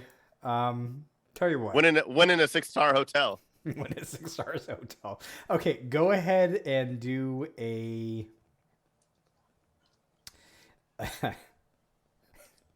Yes, he does want a munch squad. So he'll dive in and give me a. I'll make this an act under pressure to see how much you can chomp out of it as you try to eat it to death. I have a 10 plus 1. That's 11. Oh, good. Okay, Okay, here's what we'll do. Describe to me how you're eating this monster to death. I also have my knife. I'm gonna keep like swatting it, and every time it like is reaching for me, I'll just like cut it, and I'm just like other hand, just scooping, just scooping. It's all over. And also, you know what? I'm covered in saran wrap, so my clothes are fine. I just realized they're contained. Yeah. I mean, it's full of sweat, but they're not gonna be sticky. They're just gonna be sweaty and smelling like a 13-year-old's room. I would, but maybe that's just my experience of when I was 13 years old. My room did not smell great. No, that's pretty universal. No, you're spot on. So okay, so for whatever reason, from the knife slicing, the blast of salt bullets that have hit this thing, you manage to eat it, and it just kind of and bubbles apart and dies. Unfortunately, all the people that got sucked into it drowned in frozen yogurt. Well, that sucks for them. Yes. So What a way to go. Can I just say like, all right, did I win the competition? What Yes. the PI looks at you. What competition are you talking I- about? I signed up for the Froyo competition. I know it's for the biggest swirl, but I believe, nobody else is here, and there's nobody else left, and nobody can top that. Wait. You're saying you want to win by default. You know what? I'm okay with that right now. There's nothing else I could do. I survive. I'm a survivor, Kid, and I deserve the recognition. no, you really don't. We're going to do this proper. We get out of here, you and I are going to have a Froyo contest. All right. I'm suppose you came here with other hunters. Oh yeah, I forgot about those guys. We're cool. Why don't we just hang out? We don't need them. Yeah, no, Right? we really, really do. Let's go find them. Okay. So, Yeah. I think their names were Sam, Wilson, and Bucky, and Barnes, okay. Barnacle. So I think that's their names. I think that's their names. I've I've only known them for like a day. You've got Sam, you got Wilson, you got Bucky, and you got Barnes. Or Barnacle. Barnacle. Or something like that. You're sure? Barney? You're sure? Okay. I'm pretty sure. I don't know. Again, yeah, I think that's their names. I think I got them spot on. And Okay. And the cat was Mr. Sparkles. Wait, I don't even want to know. I don't get paid enough for this. And they take off. So we cut back to Muffy and Tame. You've dealt with these poor cultists who have bled out from their ripped out tongues. The mist is done, and it seems like you've been able to contain it. What's your move? Are there any other imminent threats up here? There are not, that you can see at least. All right. I think then we're gonna make our way at least down one level and see if we can find Drake and Ambrose. Okay. You guys were on. Also, Maffei, the gore has just done that horror movie kind of wet t-shirt contest thing with her top as she goes down the stairs. So yeah, all good times. So I'm assuming this is in slow motion, and Of course. he's just werewolf There's tongue music. out. He's just like, yeah. Yeah. Well, yeah. Tommy is panting, but that's also because he's a wolf right now. He too. also So smells like that's- burnt wolf fur, burnt animal fur, because he had that small fire on his arm. Yes. Does he do the thing that the wolf in the old Tex Avery cartoons did, where his eyes bug out? Yeah, and his just head really. vertigo. God. Pretty much. So we learned that we know what Tommy's weakness is, Muffet. Yeah. All right. So you guys make it down the stairs. You see Ambrose and what looks like a man who is a giant moth with her. You see Drake with a werewolf PI holding a shotgun, and he kind of looks at you and gives you one of those secret werewolf nods. Yeah. And You're gonna guys. you're gonna love Barnacle. Yeah, he's a teacher. He's so cool. He drinks a lot. He's grumpy, but okay, that's Barnacle, and he looks over and okay, which one of them is Sam and which one of them is Wilson? yeah, I haven't really figured that out yet. I just no, that one's definitely Sam, and I point right in the middle of them, just so they so he decides which one. That you're pointing to nothing. That's a wall. Yeah. No, I know you're just not. You're not paying attention. It's fine. You're not. It's okay. I thought you guys had good sight, but that's totally cool. Yeah, I do in smell and hearing. You're a dumbass. It's okay. And the werewolf looks at Tommy. What pack are you with? I'm a lone wolf. You're kidding. That's the line you're going with? Yeah, I mean, I don't really hang around with other werewolves, so. You're still a pup, aren't you? Well, I mean, I'm 20. I mean, Yeah, you're still a pup. What's your name? my name? Yeah. Um, You got the smell of like a Bob. Wilson? It's like, oh yeah, Wilson. That's right, Wilson. You guys Alright. missed it. It was delicious.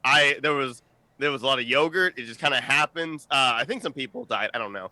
I'm full, but I really need the saran wrap on me. I'm sure it's sticky. Yeah. I still have frog on me. Hmm. Okay. Well, okay. You guys had French. That's cool. Yeah, Okay. I would have brought some, but it's. Well, you can go upstairs if you want to. No, I'm okay. I'm good. I'm good. Okay. Yeah. Where's Teach? I thought he was with you guys. Anybody seen Teach? Yeah. Where is Barney? Where's Barnacle? You hear this somewhat cultured voice speak up. I believe your teacher, as you call him, Teach, is downstairs. And you all look over to see this man who's a moth dressed in 1920s getup. Yes. That's that looks like a moth man. Yes. Do you have any prophecies for us? Yeah, I'm going to kick your ass if we don't get downstairs. Oh. Sorry, I really enjoyed that. Okay. I think we should go downstairs as soon as possible. I don't want that to happen.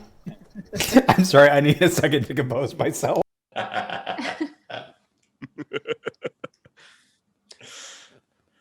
All right, let's go downstairs. Alrighty. Can somebody loosen the saran wrap? Okay. It's really I took way too much. Maffei is just going to take a blade and just up the saran wrap. Thank you. And it just like blows up at the back. Like, You want to know how I know you're crazy? Because I can see your nuts. I still have clothes on, sir. But It's the nuts that were in the frozen yogurt. yeah. Oh yeah, that's yeah. Yeah. All right, Ambrose, what are you thinking about all this? I would like to introduce everybody to my man Mothman. He kind of, best you can tell, lets out this kind of like grin. Does he have a name? Or is it just Mothman? Well, His name is Magnus. yes. Mothman to my enemies and foes, Magnus to my friends. Yes, it's definitely canonical that he has a very nice butt. Yes. And he turns around a little bit and shakes it. See? You guys are just all mesmerized. You should see this thing. Watch. It's like Now- a couple of hams back there. Hang on. And he like concentrates and it lights up. that is all you guys get. And then it dims. That's come in more handy than you may think. Anyway, enough flirting. He kind of quirks his head a little bit, and you see his little antennae move around. We should go and find our other party. I think we need to get this finished. The werewolf PI kind of looks like, yeah, cocks his shotgun. Let's get this done. And off you go. We cut down the stairs to Bob and Serenity, having wrapped up, and they're making a circle of the perimeter. Are there any other monsters at this mad monster party down here on the first floor, or was it just the big boy that we took care of? The big boy, you are you asking that in character? No, I'm asking you, the DM. As far as you know, yes. That is not the certainty that I was hoping for, but okay, so I guess that would be what we were checking. So are there like people down here who are flipping out that there was just a giant monster, or? They honestly think it's all part of the entertainment. Wow, this town must have really impressive Halloween parties. Yeah, they do. If this is just, totally. Look, this is the Grand Woods Hotel. They spare no expense for Halloween. All right, then I play along. I'm like, yeah, that was pretty impressive, wasn't it? Yeah, that was pretty cool.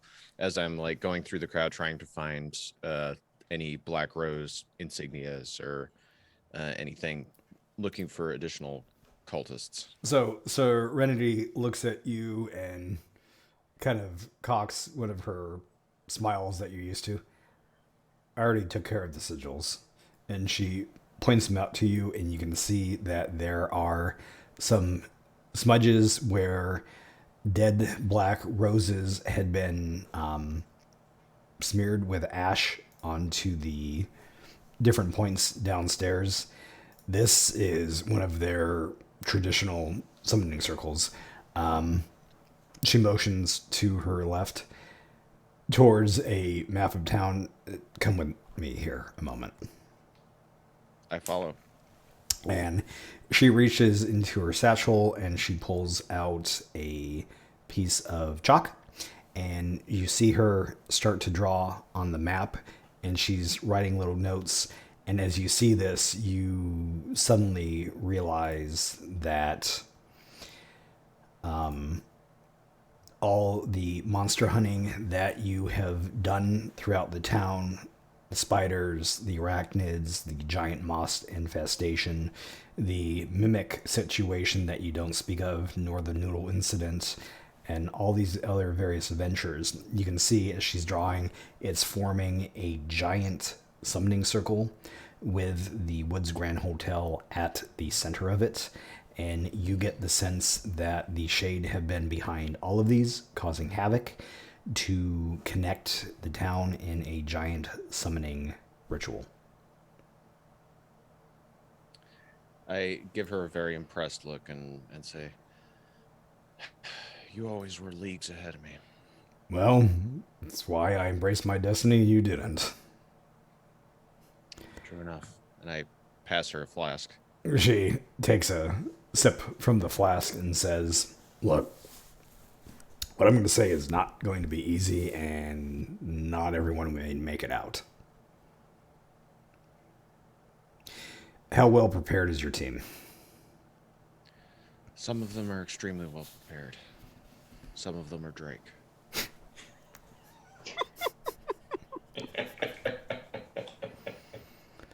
Well, I brought some of my own to help out.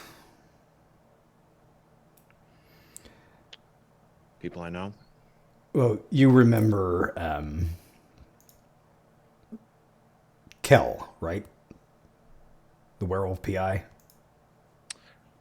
Yeah, that does tend to stick in my memory. Yeah, he always did have a nice fashion sense. And a newcomer I just learned of a few days ago. You'll meet him soon. Here's what I'm asking. There is no delicate, easy way to put this. You're familiar with the old gods? Well, I don't hang out with them on a regular basis, but yeah. Yeah, there's one in the basement. Okay. Guess what we get to Which kill? one? It is the old one.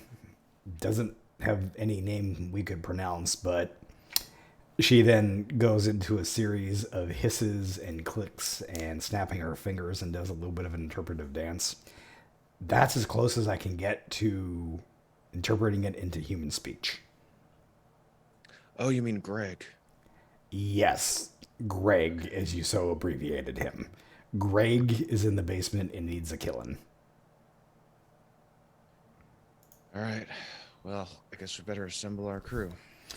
Yes. So, the party descends and they see Bob standing there with Serenity.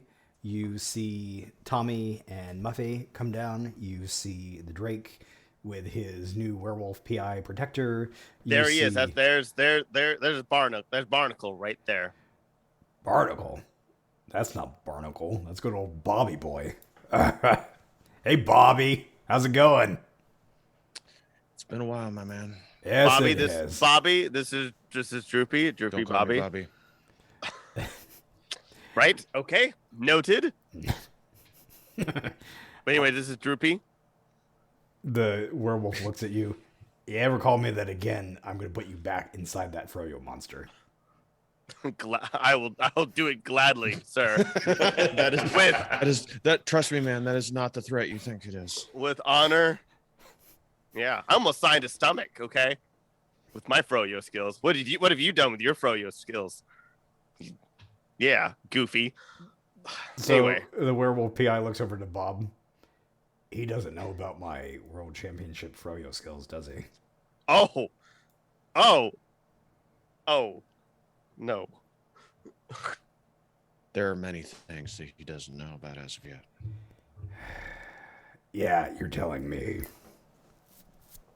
And you see a Mothman with Ambrose in a very fancy suit and tie and hat.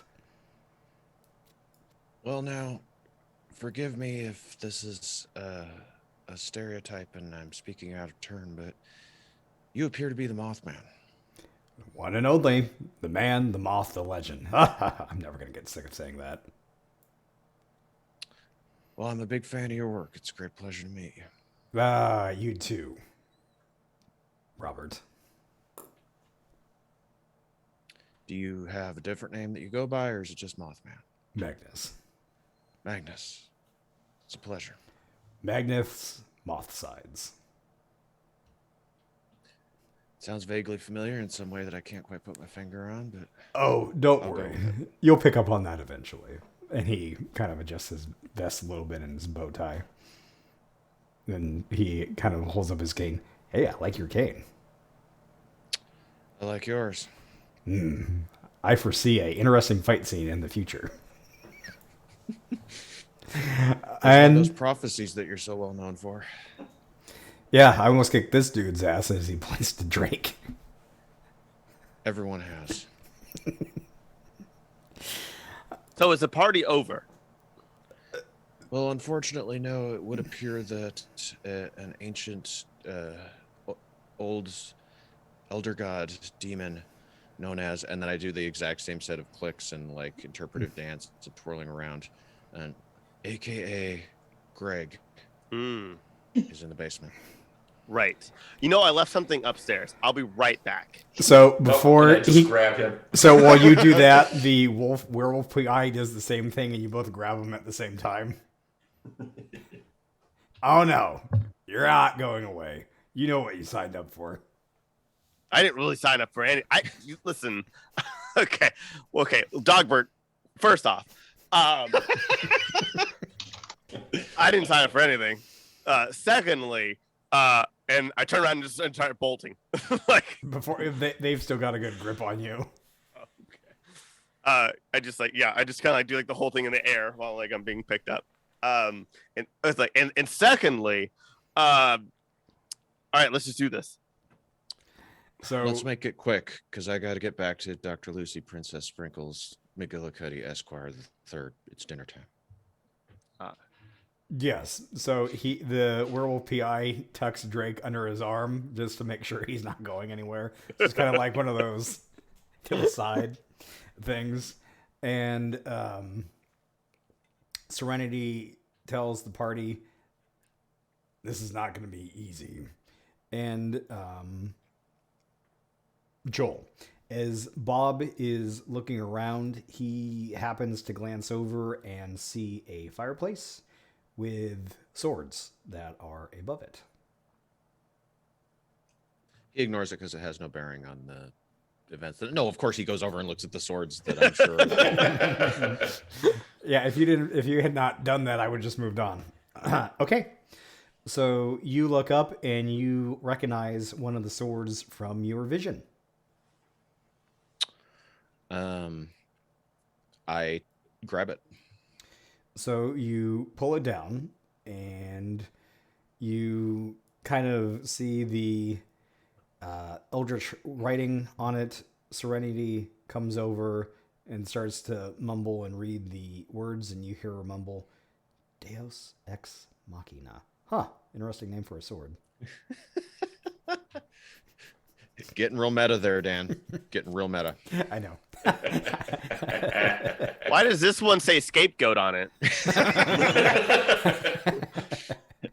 I take it down and hand it to Drake. There are many like it, but this one is yours. Thank you. So Serenity just kind of laughs. Just leave it to the shade to pick a hotel that used to be the home base for a holy order of demon hunters.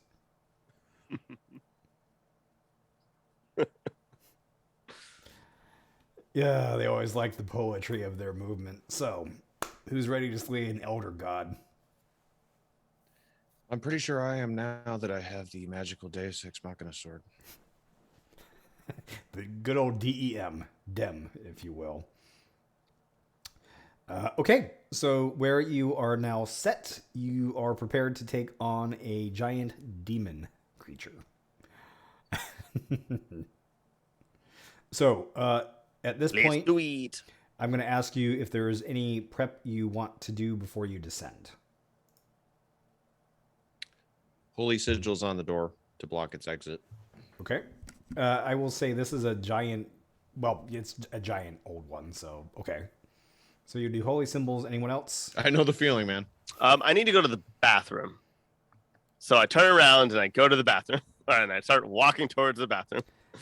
And you feel the PI reach over, grab you back. Well, dang it. There'll be plenty of Well- time for peeing yourself while we're fighting this thing. Well, That's the totally good thing fine. it was the good thing the bottom half of me is still saran wrapped, I guess. Well, from what I've heard with these old ones, they're kind of like jellyfish. If you pee on them, they're not happy. Again, Most things aren't happy if you pee on them. True. Not unless they're R. Kelly. Timely reference. I like that. Yes, that is an appropriate 90s reference, I suppose. Yes. All right. Anything else? Nope. Claws out. Boom, boom. All right. Snicked. Snick, snick. Okay. Is there anything we should know? Like, is there anything we can know going into this about like how to defeat our enemy here? Yeah, I would recommend doing a investigate a mystery, and you've got 3 very seasoned monster hunters with you that can help out with this. You've got Serenity, you've got Magnus Mothsides, and you've got Werewolf PI. I'm sorry. Oh, investigate a mystery. I'm gonna definitely need the help because I got a 6 total. I'm going to point out you have luck points. You can just burn that if you want an automatic 12. Okay. Do it. Do it. Do it. Okay. What now? Do it all. So you roll a automatic success. They recommend that, honestly, one of the only ways you're going to be able to do this is if you banish the old one. You're going to need to conduct a ritual that will basically send it back to the void from which it has come from. Serenity has already gone around and scratched out the sigils that had been used to summon it. You are best to use probably magically enchanted weapons or whatever may be in your arsenal against this thing. Probably from a range if you're not good at dodging. So Serenity kind of looks at Tommy and she asks, hold out your claws. So she reaches into her bag and pulls out 2 of these pulsating blue crystals and crushes them up, and she spreads the powder over your claws and they start to glow pick a color, Joe. Ooh, fancy. Do you have any Neosporin for this? She kind of laughs and waves her hands, and you see the damage kind of heal itself. Ooh. So your claws are now considered a magic attack.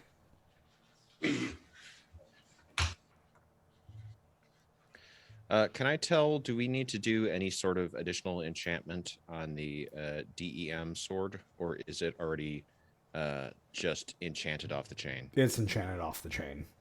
Okay. It's just got enchantment just like shooting out of it. Yeah.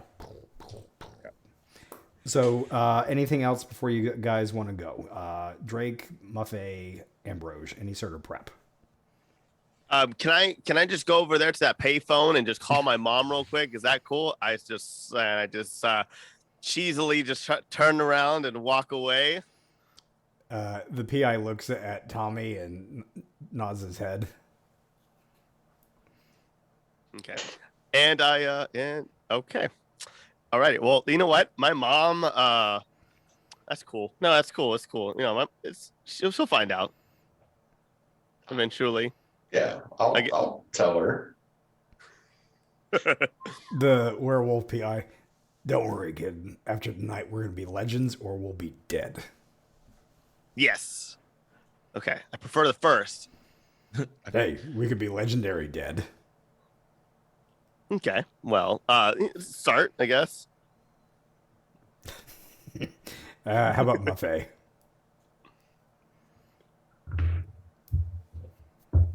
And Ambrose, any thoughts?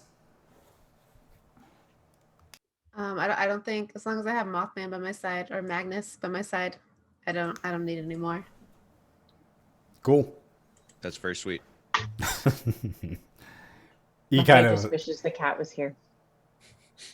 So you wishes that Muffy wishes the cat was here? Yeah. No, unfortunately. Okay. I'm not going to bring Princess Lucy Sprinkles McGillicuddy the Third Esquire into danger. What kind of Doctor. monster do you think I am? Excuse me, Doctor. doctor. She didn't spend 6 years in cat medical school. All right. Okay. And you see the Kel, the werewolf PI, take off his trench coat, roll up his sleeves a little bit. He starts to strap a whole bunch of different like guns and bladed weapons to himself. You can tell he's a one-man walking arsenal. He looks over at Muffy and gives her like, I like the style of your weapons there, and kind of looks down at this big old nasty blade that he has, and he pulls it out and offers it to her one-handed. Good old Stabby here served me well. I want to offer it to you. Sweet. It goes into her big old Doc Marten boots, down into the boot. Perfect. And he looks at you. There's a really cool little feature of that thing. If you flick your wrist right, the blade actually extends much further out than the current dagger shape it is. Actually, I'm going to switch it to wrist guards. I'm going to put it in there so that it can. Okay. So it's just tucked in there. And then Serenity, you see her take some crystals and enchant a spell, and they start to just spin around her a little bit, kind of in a protective wave. And some of those crystals go out and fly around you guys as well. The Mothman, you can kind of see him reaching his hands up and doing this a little bit with his face, popping his wings out a little bit and making them blade edged and not blade edged. And then he stomps his staff a little bit and says, all right, I think we're ready. And Does he also flex his excellent butt? He you see it glow up a little bit, and it looks like it's kind of on fire a little bit, but then it kind of sizzles away. You know it is, man. Oh, That butt is yes. on fire. So fire. And we are now going to proceed to the basement. I'm going to take a little narrative control away for you a moment so I can set the scene, and we will proceed from there. So, you go. Who's in the lead? Okay. Bob, you have Werewolf PI going right in there with you. Next to you, Serenity's kind of in the middle. Mothman is bringing up the rear with Ambrose. Yeah, he is. Sorry. This is almost John Oliver and Adam Driver levels. Yeah. And so you descend down.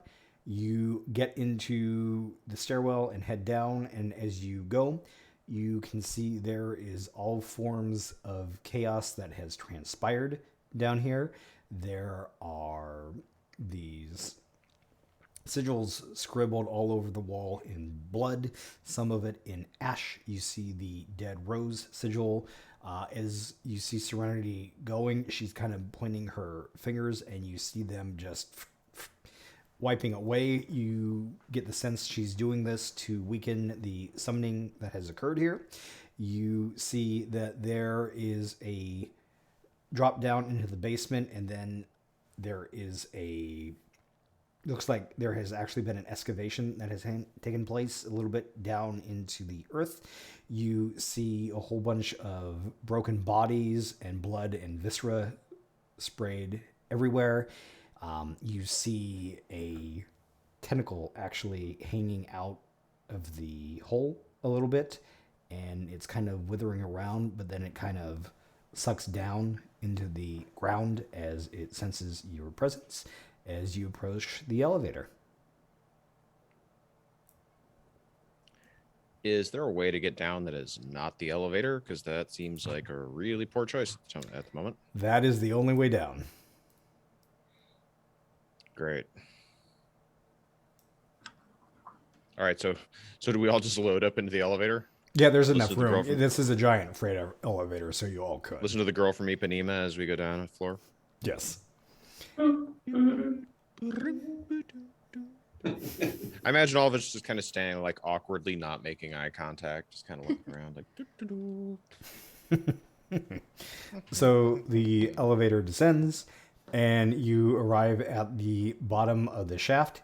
You see that it goes down a little bit, but there is, as you get down, you see these giant tentacles come bursting from the ground, and one of them come swinging at you. I need everyone to give me a act under pressure.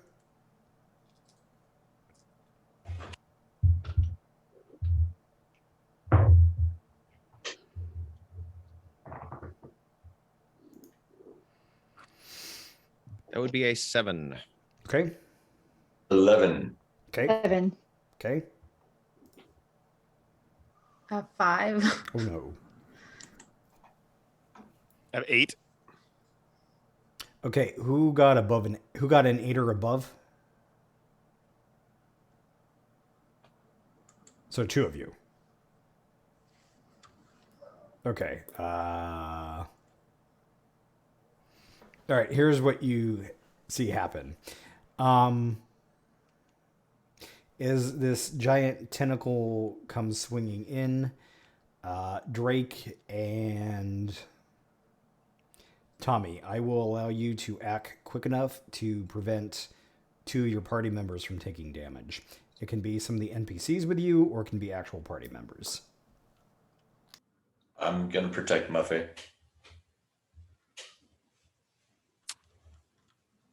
Let me.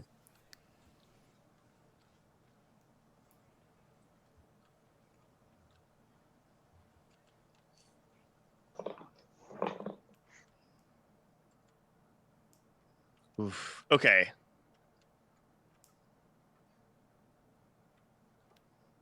Sorry, I'm just trying to think. I'm gonna do. It's okay. Okay, I'm trying to think of what my character would do. Okay, No, so that's fine.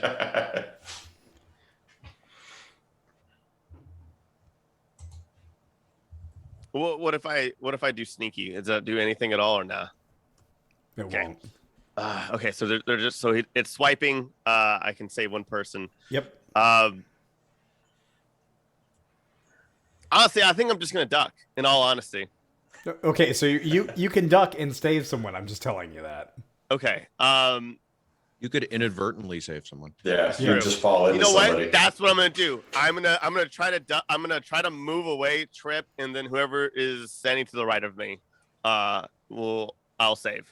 Okay, do you want me to just randomly roll who that is? Yeah, just roll. Yeah, just go ahead and do that because I won't be able to react that fast and also process it too. Okay. If that was my character. Okay, I'm getting some dice. Give me 1 sec. Sorry. I'm trying to think of what would actually happen.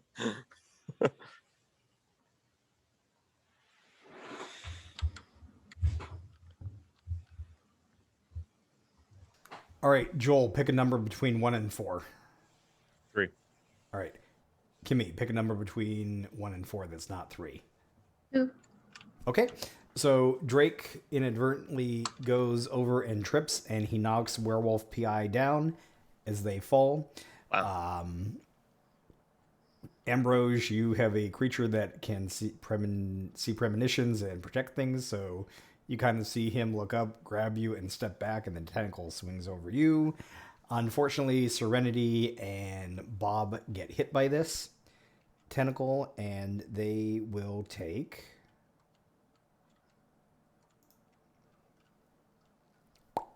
2 harm.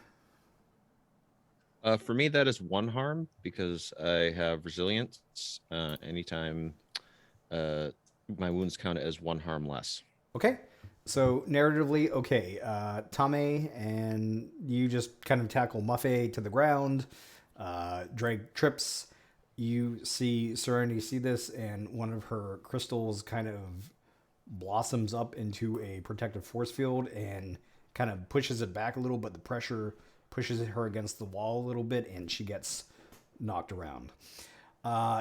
You need to move quick as there is these tentacles flying around. I just saw Moni's comment about send my regards to Michigan J Frog, and that is absolutely hilarious. So, okay, you need to hustle. What do you guys do? All right, I'm out the door, looking for the best way to strike in and attack. Read a bad situation. All right. Can we see the creature itself or just the tentacles rising up? You see the tentacles, but you can see as Tommy's running forward where he's going. You can get a sense where the creature is. 10. Okay, well, in 10, you get to ask 2 questions on the read a bad. No, pardon me, you get to ask 3 on the read a bad situation. Okay. All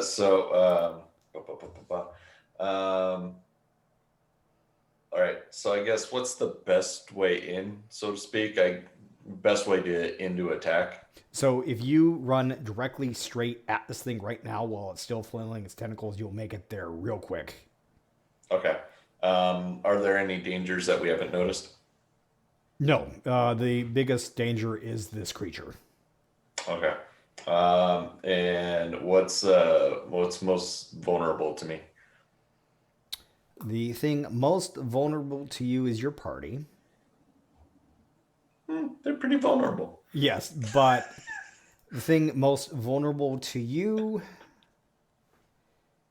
you need to get to the center of this thing and probably deal with its giant eyeball. All right. I am dead sprint to the eyeball. Okay. You do that. You see PI Werewolf jump up and run right after you, keeping pace. I go just a little bit faster because I'm younger. Yes, but he is right on you, with you. You see the 2 werewolves book it down. What do you do? I pull out the DEM sword and I yell out, Greg, I was going to give you the opportunity to just go home, but now you made me mad. And I just hack at the tentacle. Okay. And then Drake, what are you up to? I have to get up. And then Joel, go ahead and roll kick some ass. I'm going to be moving things in multiples here. And then Moni and Kimmy, get ready with your actions. I'll be coming to you next. Yeah, I'm trying to think. Yeah, so I mean, I'll try to ambush, or at least like try. Oh no, I don't know what I'm gonna do. I'm gonna stand behind Mr. PI dog. He's booked it down with Tommy. He's run off. Oh, that's right. You're right. I'll go with him. Can I just follow him? Of course. Yep. You're more than welcome to. Okay. Yeah, they seem like the cooler pack for me to follow anyway. So yeah, I'll go joining. I'll join them, and yeah, Okay. and oh yeah, that'll actually kind of be like a contrary thing too, I guess. Okay, so I can use my contrary move. Nice. What happens when you use your contrary? If I do the exact opposite, that's take +1 ongoing on any moves that I make pursuing the course.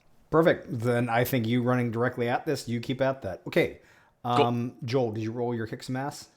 Yeah, I got a 9. Okay. Tell me how this looks when you slice it.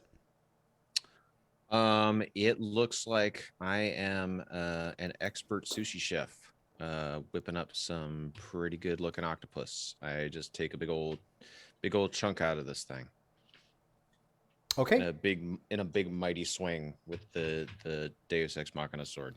So this thing is so powered up, and you rolled so well on what you were doing here. You go swinging around and slice the tentacle, and you just keep going to town.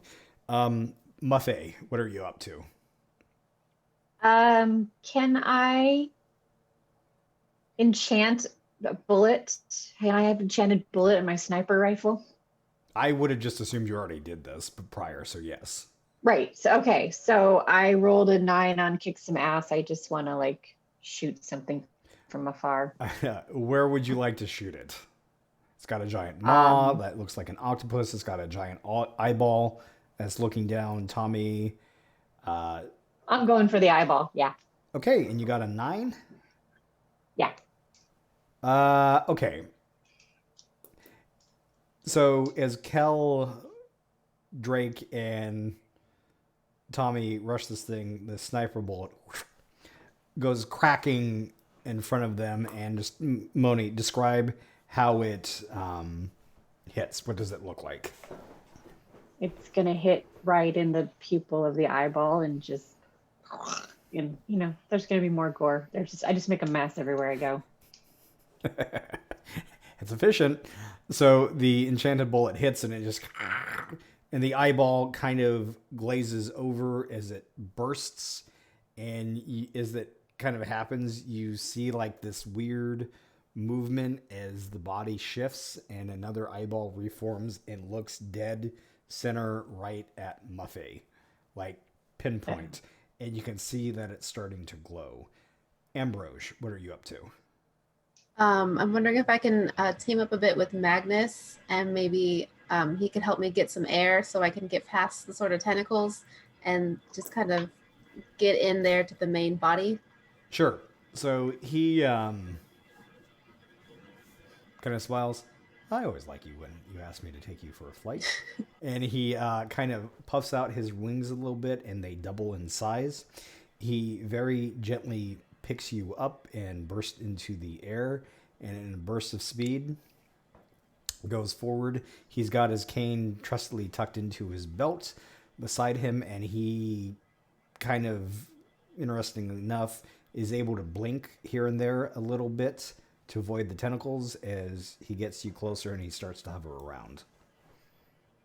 And then I have I have a knife still, so I was hoping to kind of just use the knife to go alongside as I fall type thing. Is it a little knife? Yes. So is the plan, okay, just so I understand, is he going to be flying and you're just going to go, ha, ha? I mean, he could just kind of drop me at the top and then I'll fall down. I don't know if he would drop you to harm. Okay, that was my original plan, but I could also just kind of stay in his arms. I'm just I saying. guess. I mean, if you want him to drop you, he will. We can stay together. He doesn't have to drop me. Yeah, because you'd have to convince him Okay, of that.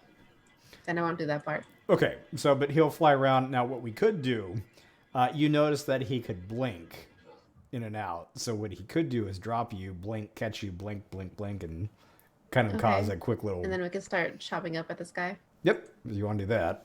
Okay, that sounds cool. All right, if we're going to do that, we need to make this a act under pressure roll to see how well this works. Okay. Let's see. That is. Where's my character? That is an 8 plus. Plus cool. Act under pressure. So it's a 9. Okay, here's what we're going to do. I have to give you a pick, either a worst outcome, hard choice, or price to pay. Hard choice? Okay, here's what's going to happen. You will be able to inflict damage on this thing, but the price to pay is Mothman's going to lose one of his wings. Oh no. I would not be able to do that to him. That's pretty messed. So I don't take that. Okay, then we'll just say you're kind of bouncing around a little bit, but it's not as effective as you thought it would be. All right, we're going to cut over to Serenity, kind of looking at Bob. Nice slicing. Shall we get the other tentacle? Already on it. And I'm just charging toward it with the DEM. So, and as you do that, you see her raise her arms up and send 2 crystals out in front of you. And one of them creates a ramp to have you run up it. And the other kind of blasts into the thing, knocking a chunk out of it, giving you a good little hold. I dive for the weak spot that she's created for me. Okay. While you're in the air, Doing my mighty fight yell of I hope this works. Okay, go ahead and roll some kicks. Kick some ass, and then Joe and Tyler, get ready because you're going to be up next. Okay. That is a 9. Okay, 9 is going to get you. You're going to inflict harm, but you're going to take some in turn. So describe how this slice looks. So she blew a hole in the tentacle, right? Correct. Okay, I think I'm coming down. I slice through it. It's just like such a super neat chop of the tentacle with the blast that she took out of it. I take it out, but in the process, I probably land wrong and hurt myself because I'm an older dude. Okay, sprain yourself. All right. I sprained my ankle real bad. Oh no. All right, Tommy, what are you up to? So Tommy is still in full sprint, and he sees the eyeballs starting to look at Muffet and starting to glow. So he screams out, "Stop looking at my girlfriend," and jumps up and just full on rakes down the center of the eye, trying to just rip it apart. Okay, your claws are basically magic. Go ahead and give me a kick some ass. At this time, I tell Huckleberry Hound, I was like, that's kind of clingy. He looks at you. Shut up and get in there.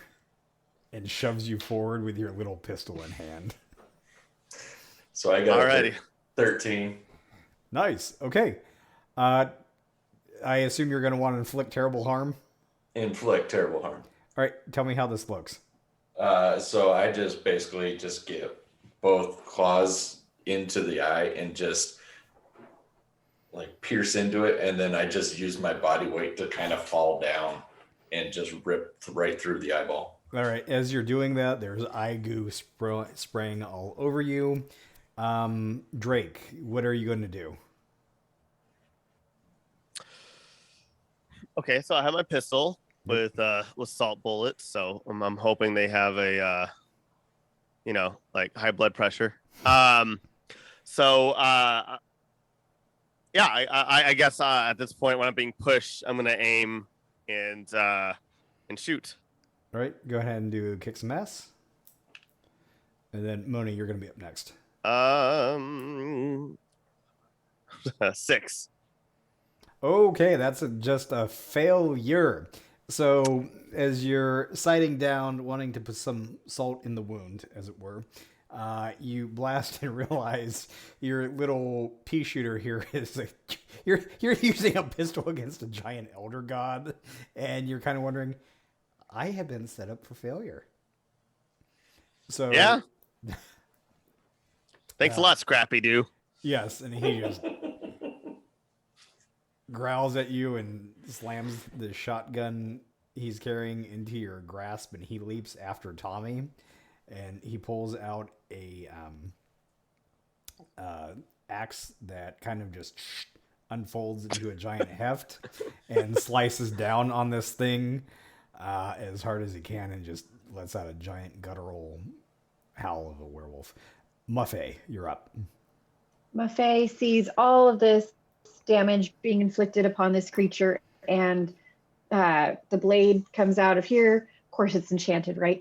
And does like one of those cool, like goes back, and then like slices and tries to disembowel the thing. And I rolled a 10. 10. Okay. So this is a giant squid creature that's many times your size. Mm-hmm. But I will. Okay, so I'm assuming you kind of jump down next to both of the werewolves, and you're next to them. Right, because everybody's like tearing at the thing. So Yep. I'm just gonna go and like slice. Okay, tell me how this looks. So, like I said, I'm gonna turn around and just straight through. It's like trying to get some guts. Okay, so as you do that, it just kind of bubbles over. And you all see that it starts to kind of heal itself a little bit, and just the damage you've done is kind of sucking backwards into it, as if it's continuing to bring more of its substance into the world. Serenity looks over to Bob and says, I think you know what you need to do. Yeah, I was afraid of that. And I just charge at the heart of the thing with the DEM. Okay.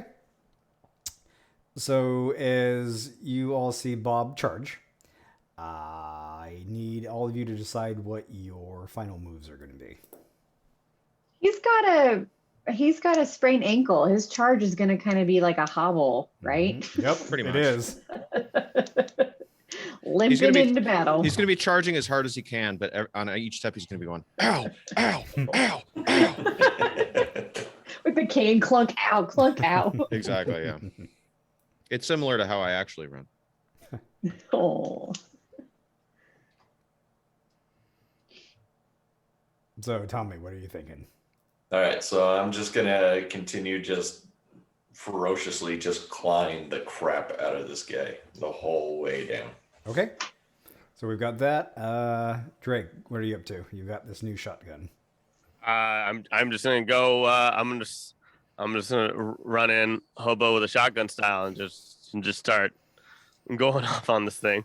Okay. Muffet. I rolled a 12 in case you need it, but after I do the thing with the disemboweling, I'm gonna throw another one of those flies into the hole that I've created. Explosive So it's gonna flies. explode in there. I love it. Yeah. Ambroge. So as me and Magnus are flying around, I think we'll try to hone in on any tentacles that we think might be getting in the way of anybody else. Just try to make sure that no one else is getting hurt during this. Okay. Serenity is going to do her best to protect Bob. So there are a whole bunch of protective crystals flying around him right now. And the werewolf PI is just hacking at this thing with its sword, trying to produce a clear path. Okay. All right, so I am going to... Okay, so let's paint the scene here. We've got this elder god screaming. You have, as it gets ripped apart and more of it's coming in, you hear Serenity start to chant under her breath as she's trying to undo the summoning binds that are keeping this thing here. You can see crystals flying off from her, and she's keeping as much concentration as she can on Bob, but sending these out to disrupt. You see Kel, the werewolf PI, just kind of swinging with all his werewolf might. You actually see him get a little bigger, actually much bigger than our buddy Tommy, because he's an older werewolf. He knows how to tap into a deeper reserve of werewolfness. Rawr, rawr. Hacking at this thing. You see Ambrose and the Mothman jumping before a tentacle can spawn, kind of just slapping it away and kind of preventing it from knocking you all back. You see Tommy again just slashing at this thing as much as you can. You see Drake going in there just blasting away with the shotgun. You thought it would have run out of bullets by now, but apparently it's an infinite amount of ammo. Nice. You see Muffy slashing at this thing, dropping in her explosive flies, and you see Bob running towards the heart of this thing. So with the scene set, I would like all of you to kind of weave in how you're finishing this thing off. And we will start, Joel will go last. We will start with whoever wants to go first. All right, so I'm just going to finish blinding it and just kind of ripping open the eyeball as I kind of fall down. Okay. I'm just going to say hello to my little friend, and then just do one more shot. And then, like my last shot. And then, is there a way I can get my big knife that I have? Yep. And that adds another harm. And do and then honestly, just like kind of like Lego style, and just like jump up with it like this, and just go, and then just kind of, and like and stab it. Yes. Sweet. Does it have a tongue? It does not. Because I was just going to reach in and pull that out. No tongue. Probably going to reach into the hole I made and pull stuff out anyway. Just digging in there and pulling things out. Okay. Anything that looks important. Just unplug it. It's all important. It's a demon. And then Ambrose. I think we're gonna just kind of finish slicing anything that looks like it's hurting any of the weak areas that we can see. Okay. You see, as I said, Kel takes one more mighty slice at this thing, and just keeps hacking the town. You see Serenity put on a big burst of energy around Bob, and you see Magnus kind of look up towards Bob, and you see a glow start to occur. All right, Bob. Okay, so am I getting pretty close? You're just charging and running at this thing at this point. You're pretty close. They've opened up a corridor for you, basically. All right. Do you need me to roll to kick some ass? No. Okay. With each step, as I get closer, I'm raising up the DEM, and I just hiss out, I just wanted to be a frickin' English teacher, and plunge the sword into the heart of this thing. So as you do that, you hear this wail burst out from this thing as the DEM conveniently placed pierces the heart of this demon beast.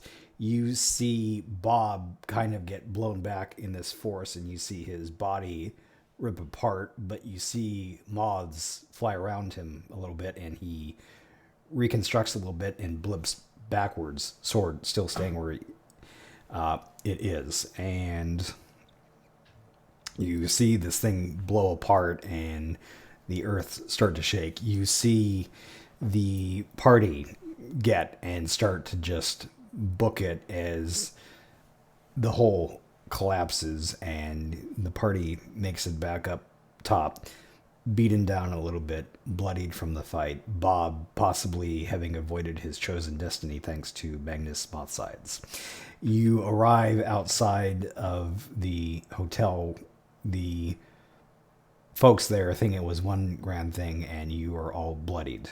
We fast forward to a screen that says 2 days later, Halloween night.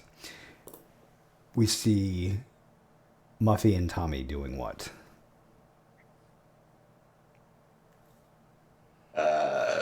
We are sitting on our shared couch, watching scary movies and just handing out candy to trick-or-treaters. Muffy, anything to add? With a little bit of an attitude, it's a little basic for Muffy. And she's still also waiting to see, like checking her bank accounts to see if she got paid from this last one. We cut to Drake hanging out with the werewolf PI. They are in a local froyo restaurant. Ready to do this? Yeah, I am. I'm going to show you the tricks of the trade so you can become the world champion. You ready? That's funny, because I was going to show you. Yeah, I'm ready. All right, let's go. And you see them just going to town on as many different froyo things as you can. You have the clerks kind of wondering why there is a werewolf in a costume hanging out with a weird dude that really likes froyo. You cut to Ambrose and Magnus Mothsides in the woods. We are finishing the Halloween party that we didn't get to earlier. Out in the woods with our moth friends. There are a whole bunch of little creatures flying around. The Magnus Mothman is still wearing his dapper little getup because he thought fashion peaked in the 1920s and went downhill after that. He is able to light up the woods and has all this little fun activities. And finally, we cut to Bob and Serenity hanging out in Bob's office. I have brought in Dr. Lucy Princess Sprinkles Esquire III McGillicuddy to my office for a take your cat, who is also the mayor, to work day. He has a very specific holiday. It really only applies to very few specific people, but yeah, I'm petting her and sitting with Serenity on the other side of the desk, and I take a sip of my beverage and I say, I think I'm gonna quit drinking this one specific kind of whiskey. I'm gonna keep drinking everything else. And I put it down. She kind of chuckles, that's a start. So, thought your destiny was done last night, didn't you? Yeah. I saw it coming for me. I think I owe Magnus for that one. Probably, or greater powers that be. I'm gonna stick with Magnus. Yeah. So, what are your plans going forward? Well, I got a lot of grading to do. She just chuckles. Yeah, it's probably good to take a break. And credits roll. And that's the end of Terror in the Woods, Part 2. So thank you all for joining this. I had a lot of fun putting this story together. Last week was kind of an introduction to the world. Tonight was going to finish everything off. I love the little pun of Terror in the Woods because it was actually a hotel and not the forest. I am going to start our sign-offs. Once again, I'm Dan Wood. I'm a member at large on the board for Creators Assemble. We do a whole lot of good, fun things like TTRPGs, Educators Toolkit, so many good things. Joe, where can we find you? Yeah, you can find me at Joe Barrett on the Twitters. And then go ahead to creatorsassemble.org where you can check out everything about us. Miss Moni. I am Moni Bear across the board, and I am the president and co-founder of Creators Assemble. And I hope you'll check out creatorsassemble.org, as we've mentioned. We will also be at WonderCon with a panel, so I hope you'll check that out too, with Image Comics and Boom. So thank them both for that. And yeah, thanks for watching. This was really fun. Yes, Joel, where can we find you? I am at Joel A. Bacher on Instagram or on Twitter. I don't tweet much because Twitter is a hellscape nightmare. But Instagram is mostly stuff about weird music and pictures of my cat. You can't really go wrong with that. Also gonna I mean, she's no Princess Sprinkles McGillicuddy, Lucy Sprinkles McGillicuddy, but she's still a pretty great cat. I'm also going to promote the creators assemble.org. Great site. They're doing great work. And just thanks to Dan for putting this together, because this was an enormous amount of fun. Thank you. Kimmy, where can we find you? I'm here as a VTuber on Twitch at Ayara_VT. And that's it. Nice. Tyler, you're up. I run the grandgeekgathering.com, where we have articles, 11 podcasts, and then videos, streams, and so much more. And I stream here. Every Friday is Marvel Talk Back of the episode that came out the day or the midnight before. And then on Fridays and then Sundays, we will have either a live podcast or me editing, and Tuesdays are game night. And our YouTube has a lot of awesome videos and hilarity and some cool stuff happening. Also, we have 2 panels at WonderCon. Unnecessary Debates is returning for the 6th year in a row with amazing actors such as Chandelier White, Jason Lanier White, no relation, Eric Lopez, and cosplayer Genevieve Marie Cosplay, and also Burn After Pitching with a bunch of guests. So yay, including a Rick and Morty writer. Nice. So all right, and I'm going to take us out. You can find me on Twitter at caffeinated_Dan. You can find me doing a whole bunch of fun stuff with Creators Assemble. We're going to be taking next week off, but stay tuned. We have a lot of other fun things planned. Bye, everyone.